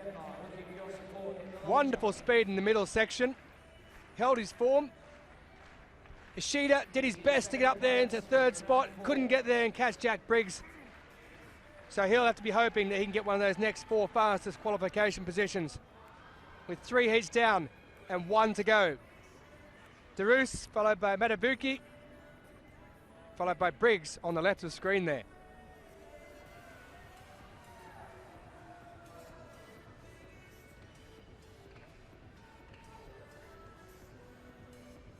T47, upper limbs affected by a limb deficiency, as you can well see. So Aliasi does not start. Ishida misses out. It's Darus, Madabuki and Briggs who automatically go through. 1 heat left to go. Improvement for Vong, 1 jump remaining in the long jump, round 4. It will be to the event leader, Leon Schaefer of Germany, who's jumped the 2 longest jumps of the competition. So back to the men's long jump 690. in the closing rounds of it. And the championship record by Leon Schaefer, having them in front. 690.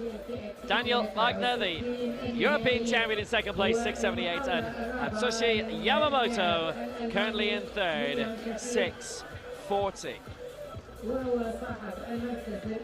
Yamamoto, the former Asian Games and world champion from Lyon 2013, Doha 2015.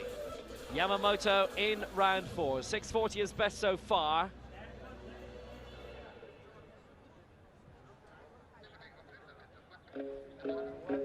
As smooth a run-up as he can execute, and it's beyond 6 meters by Yamamoto.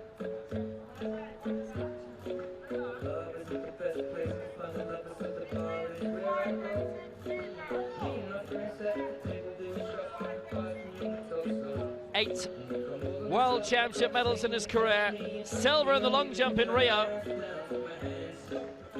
Needed an extra 40 centimeters on his previous best jump. That was 6'10", so he needed 70 on top of that in order to shake up Daniel Wagner. Yamamoto in the bronze medal position. So he gets a showcase after this next meeting.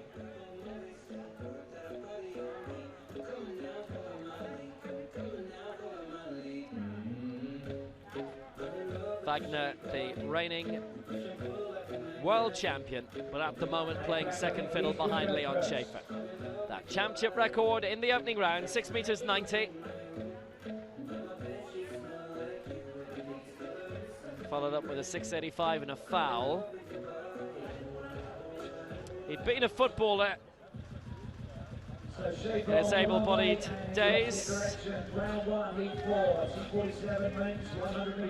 with Bayer Leverkusen now, the athletics club now. One of the best para-athletics clubs in the world. Now Schaefer, can he be the best jumper in the world in this category? He's flown out towards 7 meters.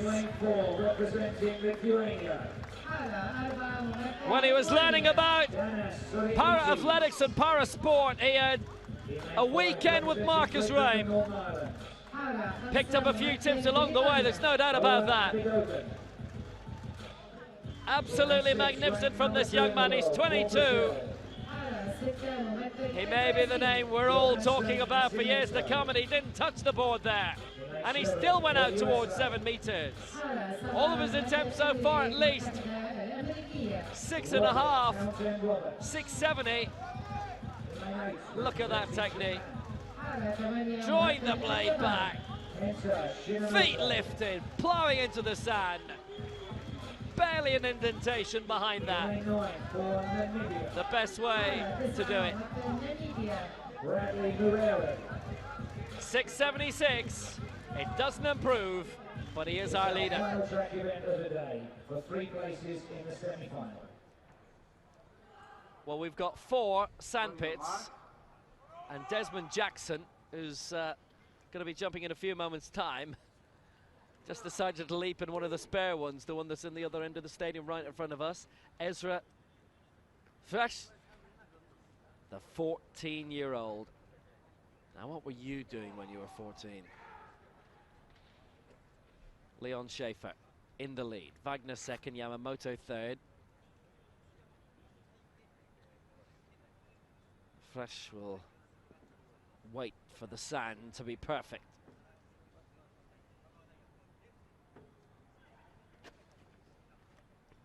Sit.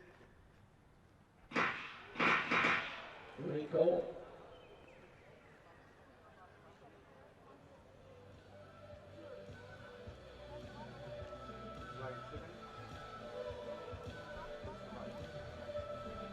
Fresh is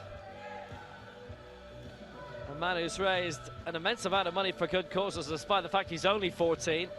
$400,000 US through Team Ezra. And he's from La La Land, Los Angeles. May 2005. 11th of May 2005.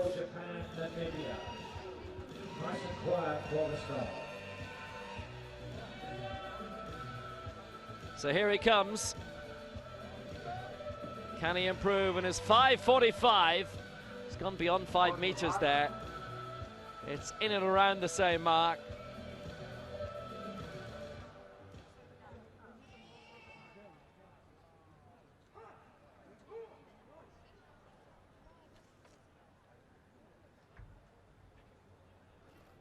Born in the second weekend of May 2005, and sometime in the future he will be our #1.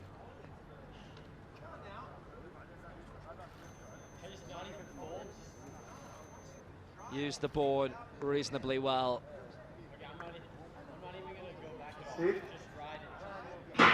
5:45 is best up to this point. The fastest on paper and the fastest on the track. Going well, second and third is between 5 meters 24, and he stays in 8th position.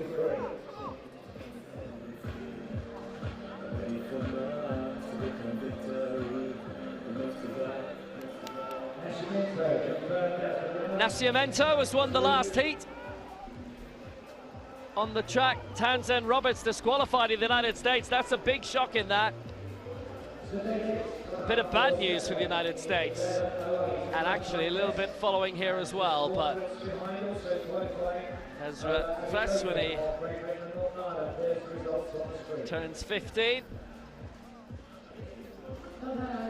it'll be time for Tokyo. When he's 23, it could be his 3rd Paralympics in his hometown. Desmond Jackson has done a bit of extra jumping, and he's scored an America's record T63. 5 meters 51 in the opening round.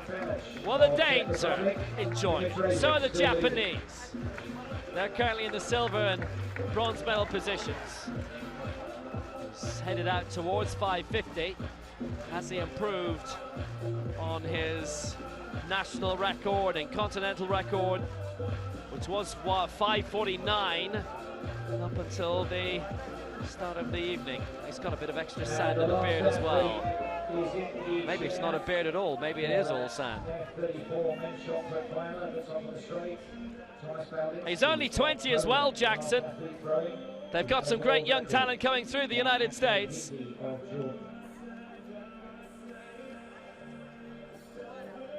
It won't be his best of the night.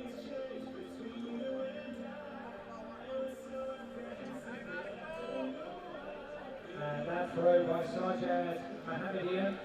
5 meters Is for the current 3rd place athlete in round and 4 30. of the F63 shot put. Jackson's not been able to beat his best of the night.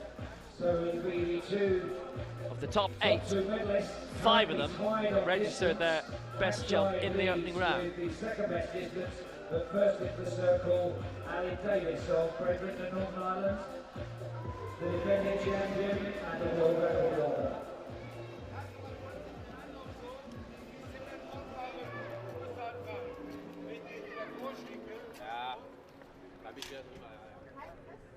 Marco Pentagoni.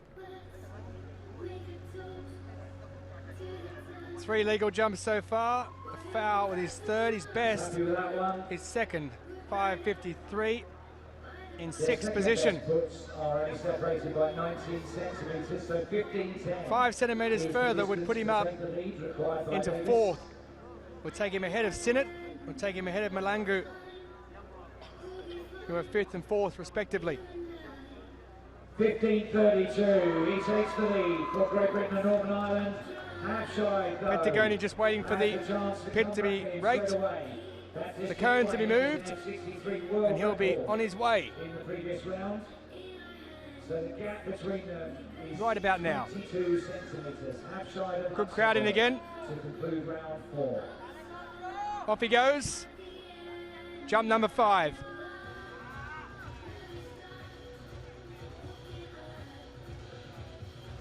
Well, you heard a groan. Straight away.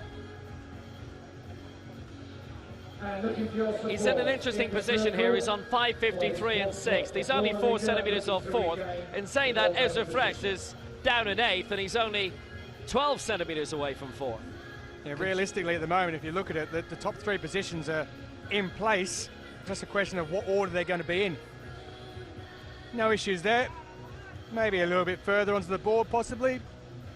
So there'll be 2 more throws each for the leading 8 competitors. Getting maximum distance by just twisting his body across to the side there to make sure he didn't fall backwards. 5:46, so no improvement. 6th position still for Pentigoni. A lot of consistency in those marks. Next up, it will be Luke Sinnott. 3 fouls.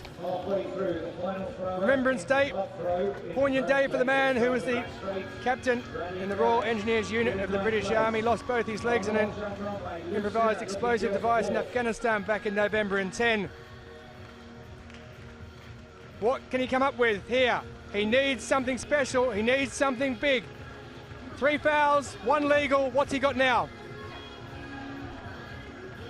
Is in 5th place. Well, nothing about but the distance. He gets the white flag. Gets the white flag for that one. The only question now is, has he improved on 5:57? He's level with Malangu. Malangu ahead on countback.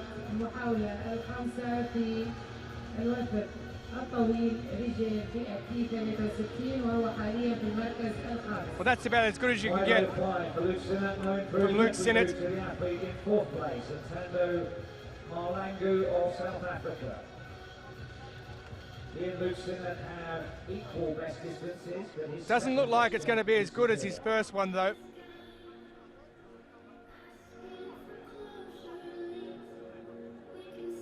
Modern technology, hey?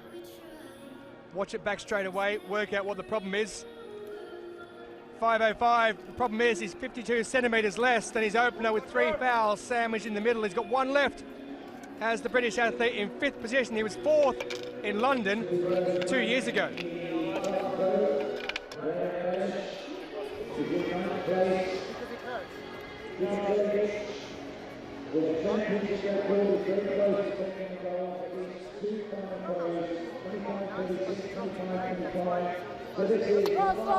He's chatting with his coach Roger Keller as we look on in the night sky in Dubai. Malangu will be next to go, who is actually level with Luke Sinnott but ahead of him on countback. The man who holds the T61 world record.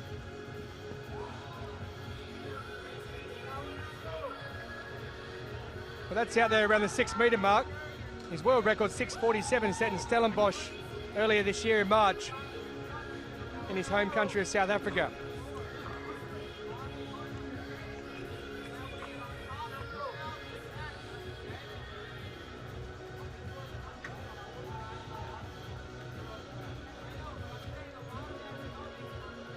Whatever happens, he'll stay in 4th position.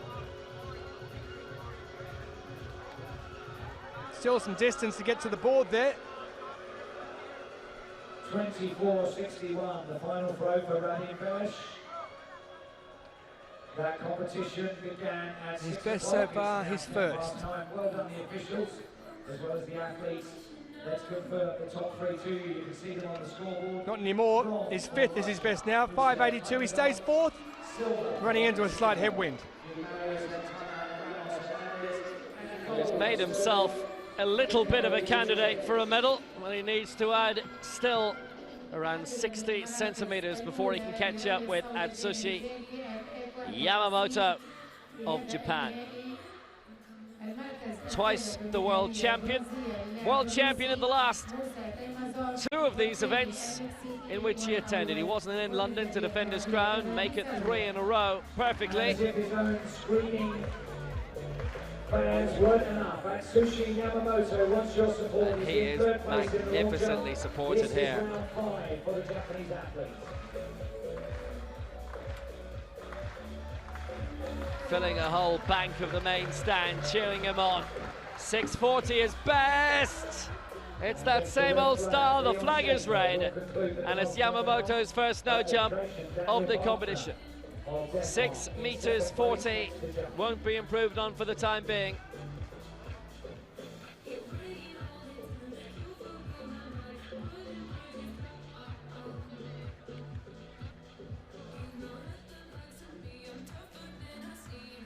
He was just into the plasticine. The final competitor is very, very tight.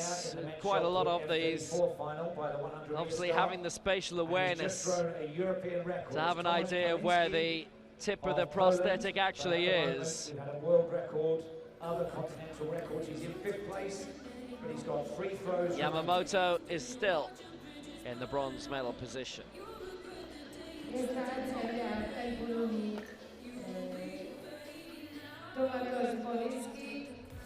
Two jumpers left in this penultimate round, and the defending world champion, the reigning European champion, Daniel Wagner from Denmark. He's also been a snowboard world championship bronze medalist in 2015. He goes all the way up to the silver medal. 6:78, his lifetime best, set in round 3.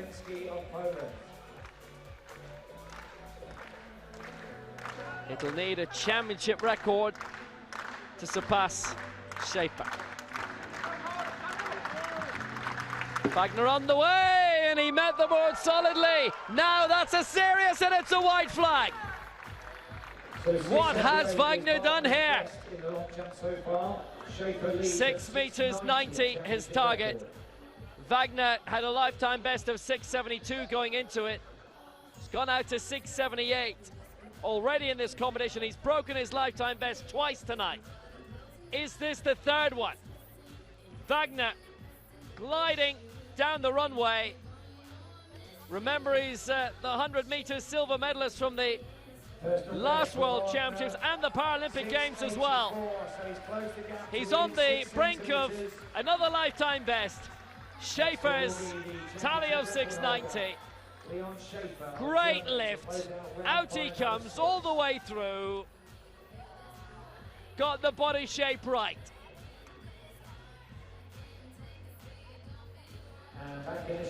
Wagner, he's done it again. Another lifetime best, his 3rd of the night, but he's 6 centimeters down, and it's still silver for the day.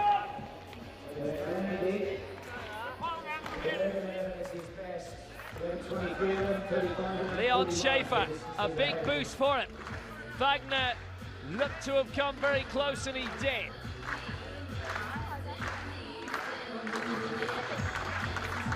But he didn't overtake the German, who didn't use the board a lot, but look at that. He's glided out towards 7 meters. Has he pulled off something massive himself to increase that championship record? His world record is 6:99. He doesn't think so. But look at that, he gave 25 centimeters away. If he'd been a bit further on the board, that was a world record. It was bronze to Colombia with Mauricio Valencia, silver to Mehran, magnificent technique. and gold to Jordan, up Hindi in a new world record. A fabulous effort, but those 25 centimeters, think about it, 6:87. He would have broken the world record if he was bang on the plasticine. He remains on 6:90 with our championship record. His world record remains 6:99 from Leverkusen in July.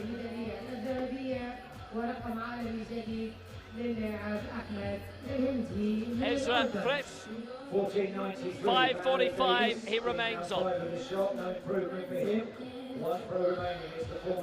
And at one stage, he was only about a dozen centimeters away from 4th. Now 5th. And he just slid into that one.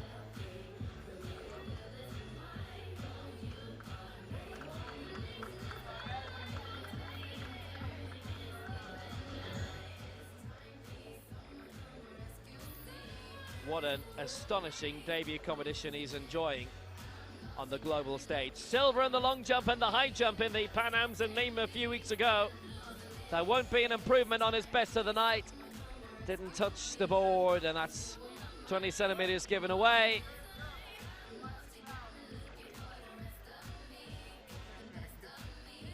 Just pulled out of the landing a little bit.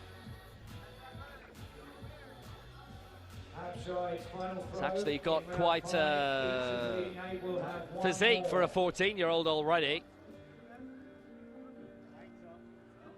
And he wraps up with 5:05. Fret ends in 8.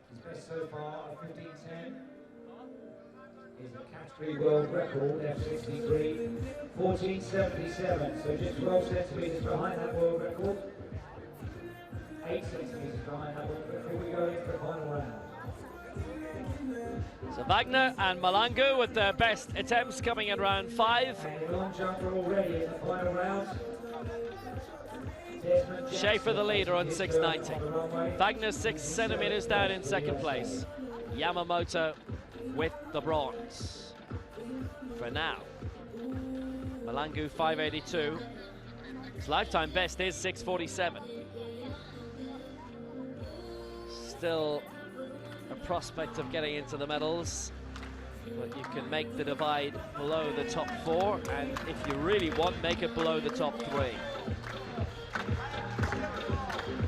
Jackson with the Americas record in the opening round of 5:51, and again went before the board looking for 5.5.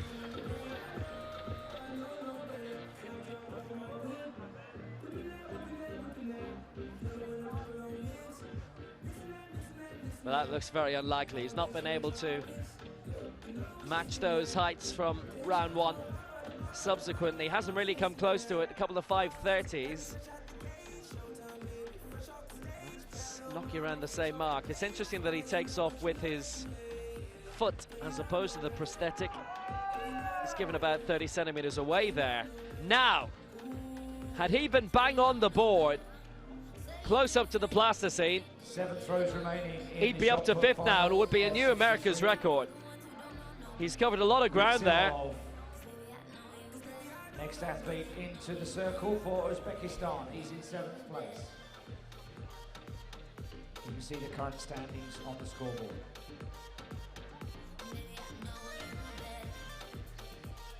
$5.37, but in reality, from one end to the other, he cleared around 560, 565. Well, here goes Marco Pentagoni. 20 years of age, with his final jump in this competition.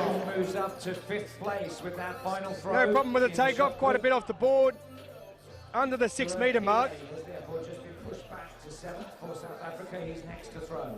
The man from Vercelli.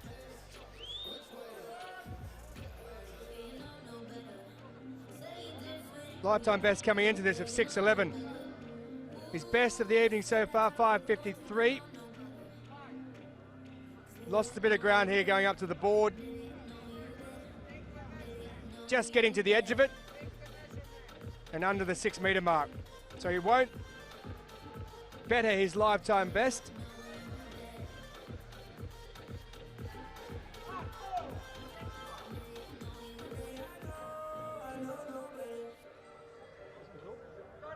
Question is, can he improve on what he's got so far this evening? To jump in the final round of the long jump. Well, we had a few issues with officials during this competition, these championships. And loads in the long jump pit now. His coach is asking what's going on. He's not sure what's going on.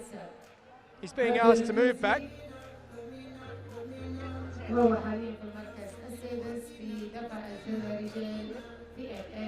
don't think anyone's sure what's going on at the moment.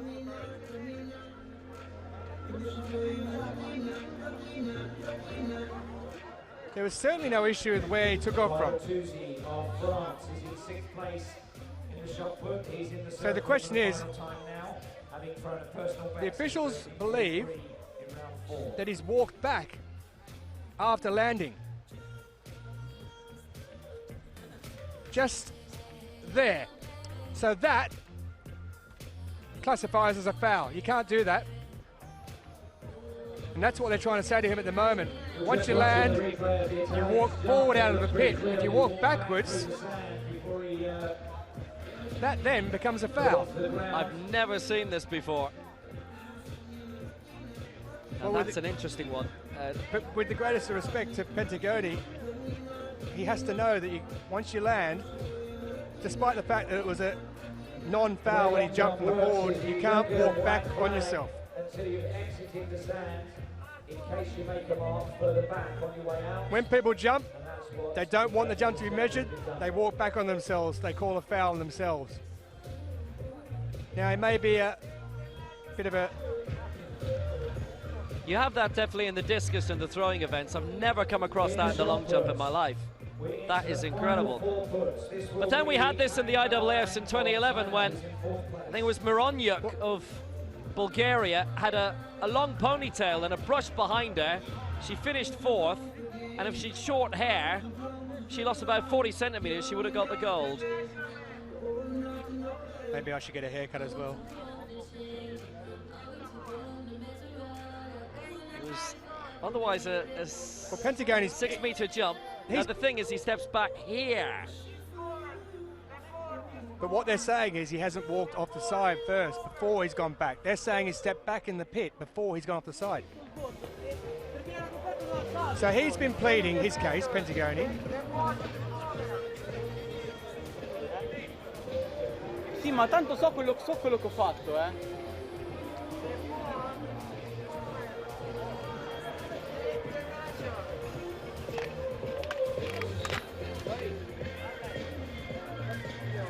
I've never come across this before. Well, this, compared to the earlier long jump event with the women's T37, has gone on about twice as long. I wonder if they're filing an appeal straight away. Well, he's been in the action, that man today, the referee. He has had plenty of work to do over both the morning, when the T11 men were out there, the women's competition earlier, which was a T37, and this, the men's T63. The Italians vociferous in their appealing.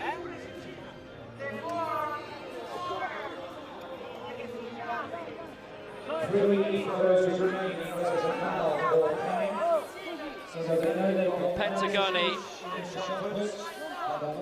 still complaining and will do this is for getting quite a bit while. Weird at the moment.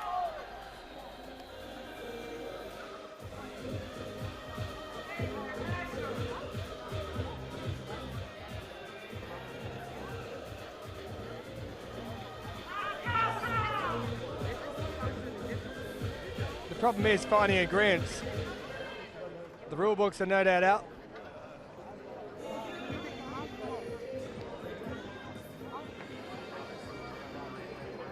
Meanwhile, we've got Sinnott, Malangu, Yamamoto, Wagner and Schaefer, who still have their final jumps yet to come.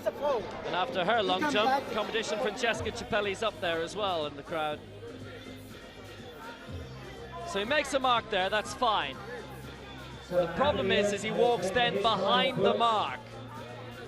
And if you see the black path along there, he's walked back before he's gone off that.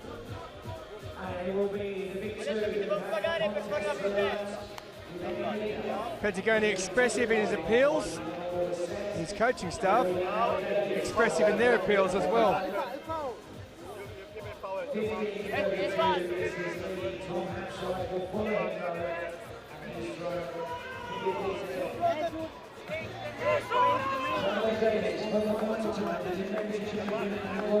Well, somebody's got to make a decision. And then you mark the mark. Or for the last day, There are pictures being taken of it. It's almost like a crime scene down there. If there's one thing for certain, he'll never do that again.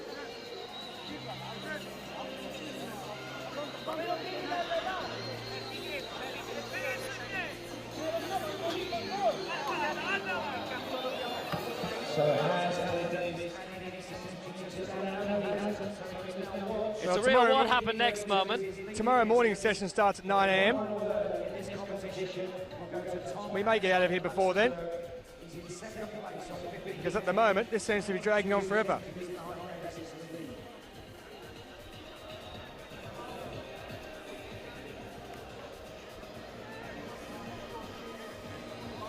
Welcome to the world of officiating in sport.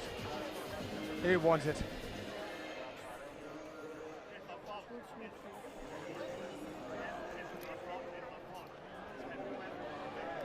Well, here's Luke Sinnott, who's awaiting his jump. He's got one left. It has been called a foul, as per the rule. He walked back in the sand, and that is a foul.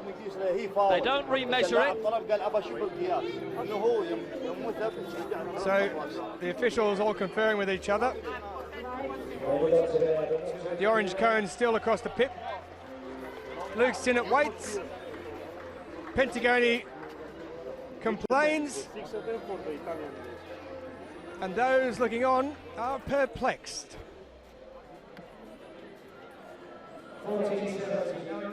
There you go, there goes the last train.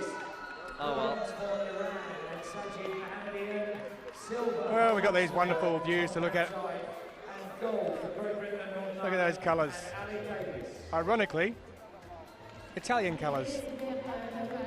Odd that. Absolutely curious. It's Well, down the end of that runway, you can see Luke Sinnott.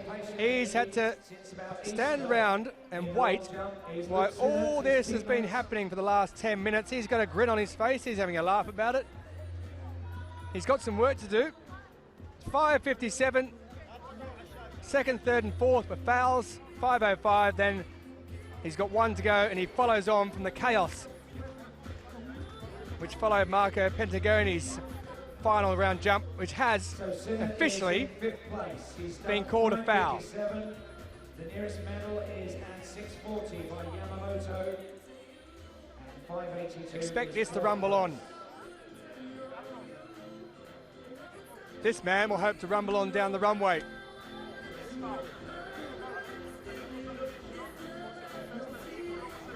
Luke Sinnott.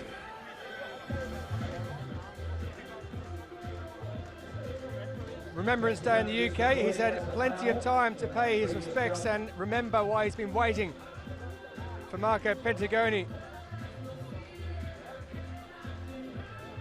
We're still not ready. They're still talking about it.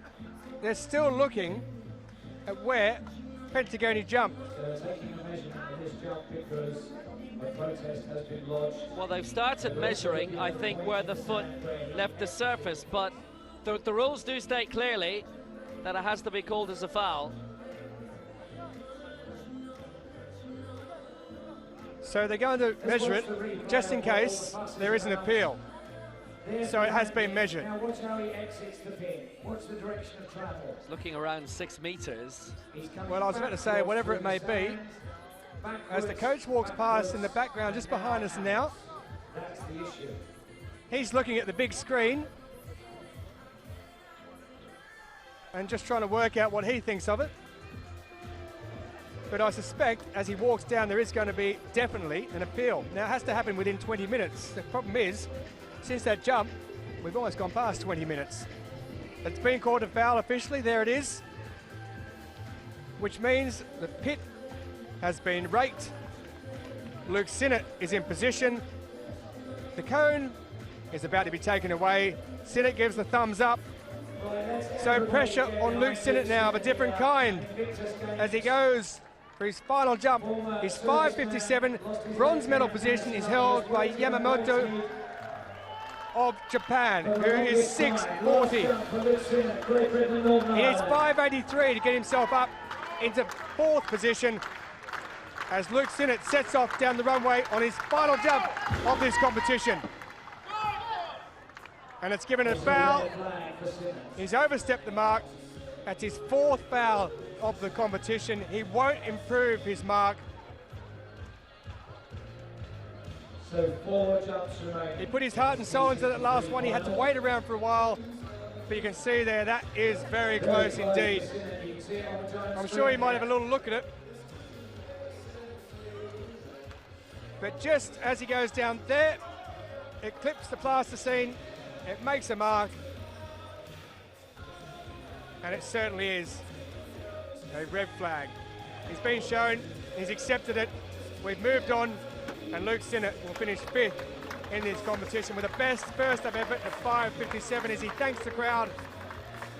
Disappointment for him after finishing 4th 2 years ago, 1 place worse off this time. But, well, after all that waiting around, 10 minutes or so with a Pentagonal decision on whether it was a foul or not. Gives the thumbs up to the camera.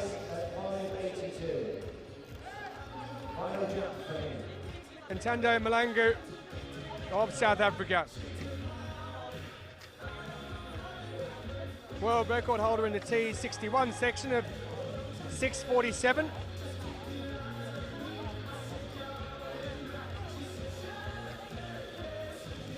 How's your nerve, young man?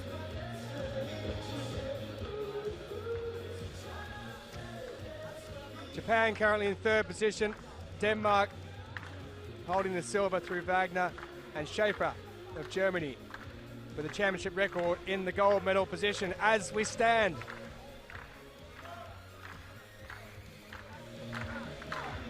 South Africa have had a good night. Does it get any better? The answer to that is no. So he's taken a foul. So a foul for Didn't like it. Accepts the fact that he's gone 4th. Claps to the crowd. What's the order?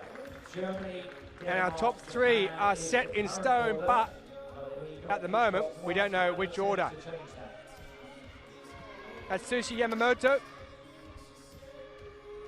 Next up, definitely got a bronze medal.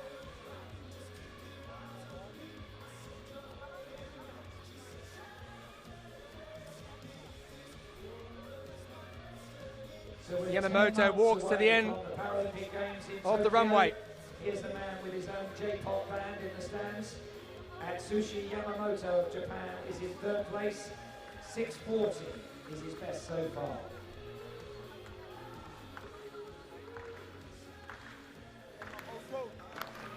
So the man from Osaka being cheered on by the man he's beaten into 4th place, Malangu. Last attempt, 6:40 thus far. Senior debut 14 years ago. Well, that's decent. No problem with the takeoff. Quite some distance behind. Glided through the air. But whichever way you look at it, it's not going to be good enough to trouble Daniel Wagner by the look of it from the first viewing. There's only 6 centimetres separating gold and silver in this competition. We're awaiting. He's competed in para snowboard as well. He represented Japan at the Paralympic Winter Games in Pyeongchang last year. But his goal now is to win a gold medal in para-athletics in Tokyo next year at the Paralympics. He'll have his work cut out. Nothing the matter with that whatsoever.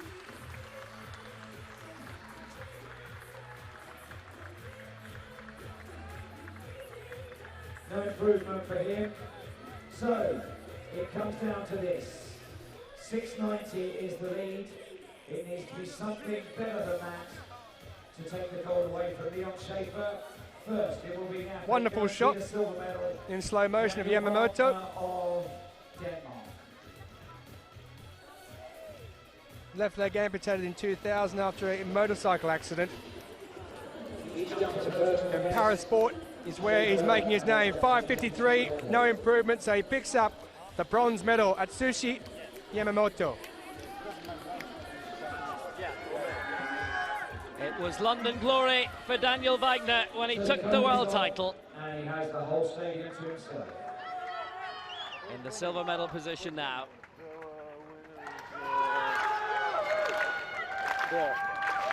From Germany. 6:84 in the previous round, the lifetime best. This for the gold again.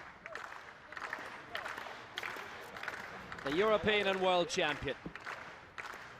But unless this is 691, he'll be world champion no more. He put so much into it. It's a red flag.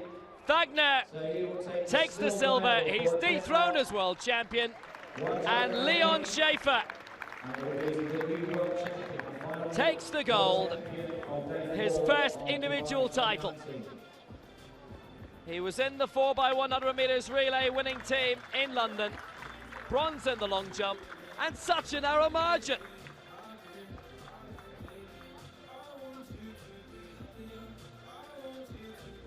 Wagner put a lot into it, and he knows how close he came. Oh, just had a quick look to see where he cut the sand against the measurement board. Hashtag just in case. But it's Leon Schaefer who has the world title, and can he roll off with something major? He is the world record holder, 6:99, and we've seen a lot of those again tonight.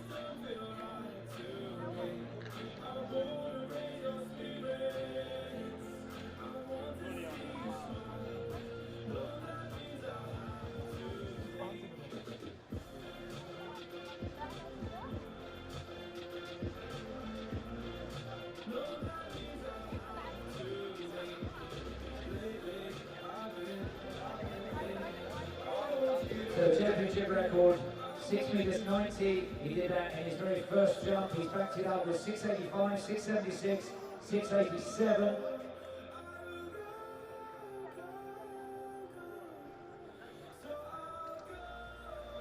Heinrich Popov among the crowd there, the former world champion in the long jump and the 100 meters. The sand is ready.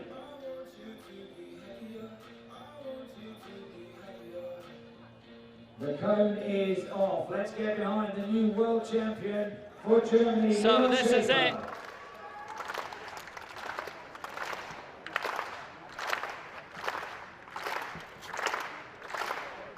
Schaefer rounding up. Popov among the supporters. 690 he's won with.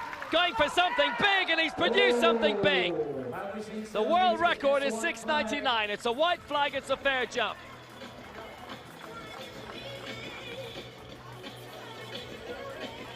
Just wait for that measurement before This could be the moment.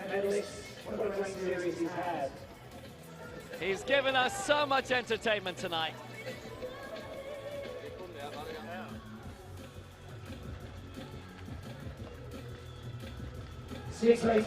Well, let's see. 690, the championship record from the first round. He used the board so well there. He's given it as much as he could. He went out towards 7 meters. Again, a magnificent lift.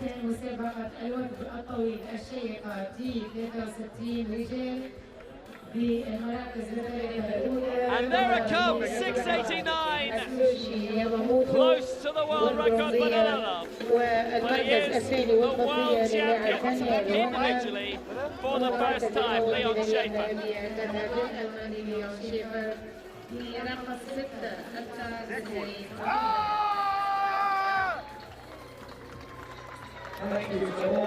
He gave it a wonderful go. Schaefer, the champion. New championship record of 690.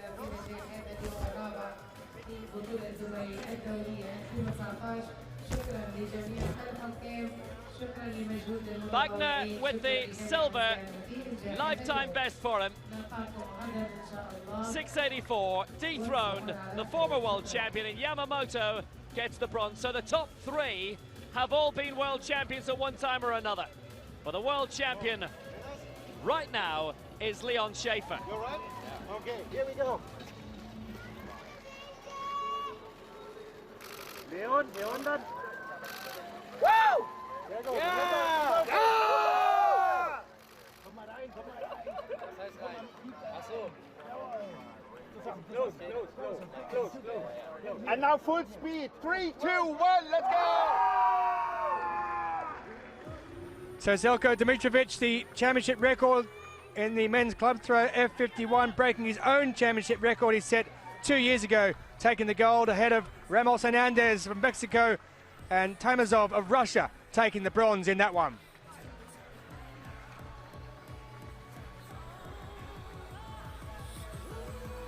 Men's javelin throw F46, Gurjar, a season best to him of 61.22, beating home with his last throw Hedath Muridasinghe of Sri Lanka, 60.59, and Singh of India, making it a 1-3. Season best for Ismail of Egypt, down in 10th place.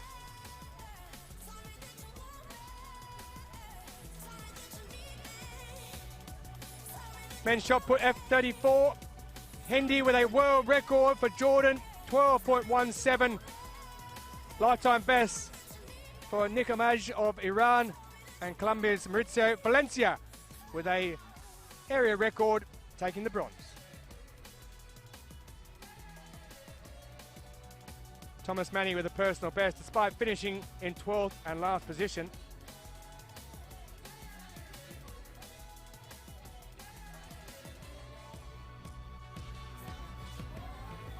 Men's shot put F63, Alan Davis taking the win in the end, 15.32, retaining his title. Tom Habshide, a world record in his category, 15.10 for him, as Mohammedan of Iran collects the bronze medal.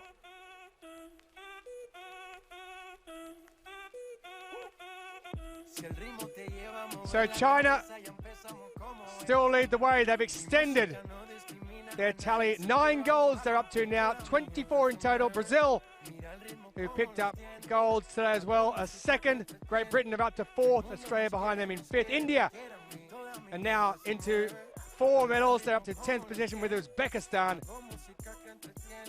Russia just the 1 gold medal for them, but 13 overall. Japan now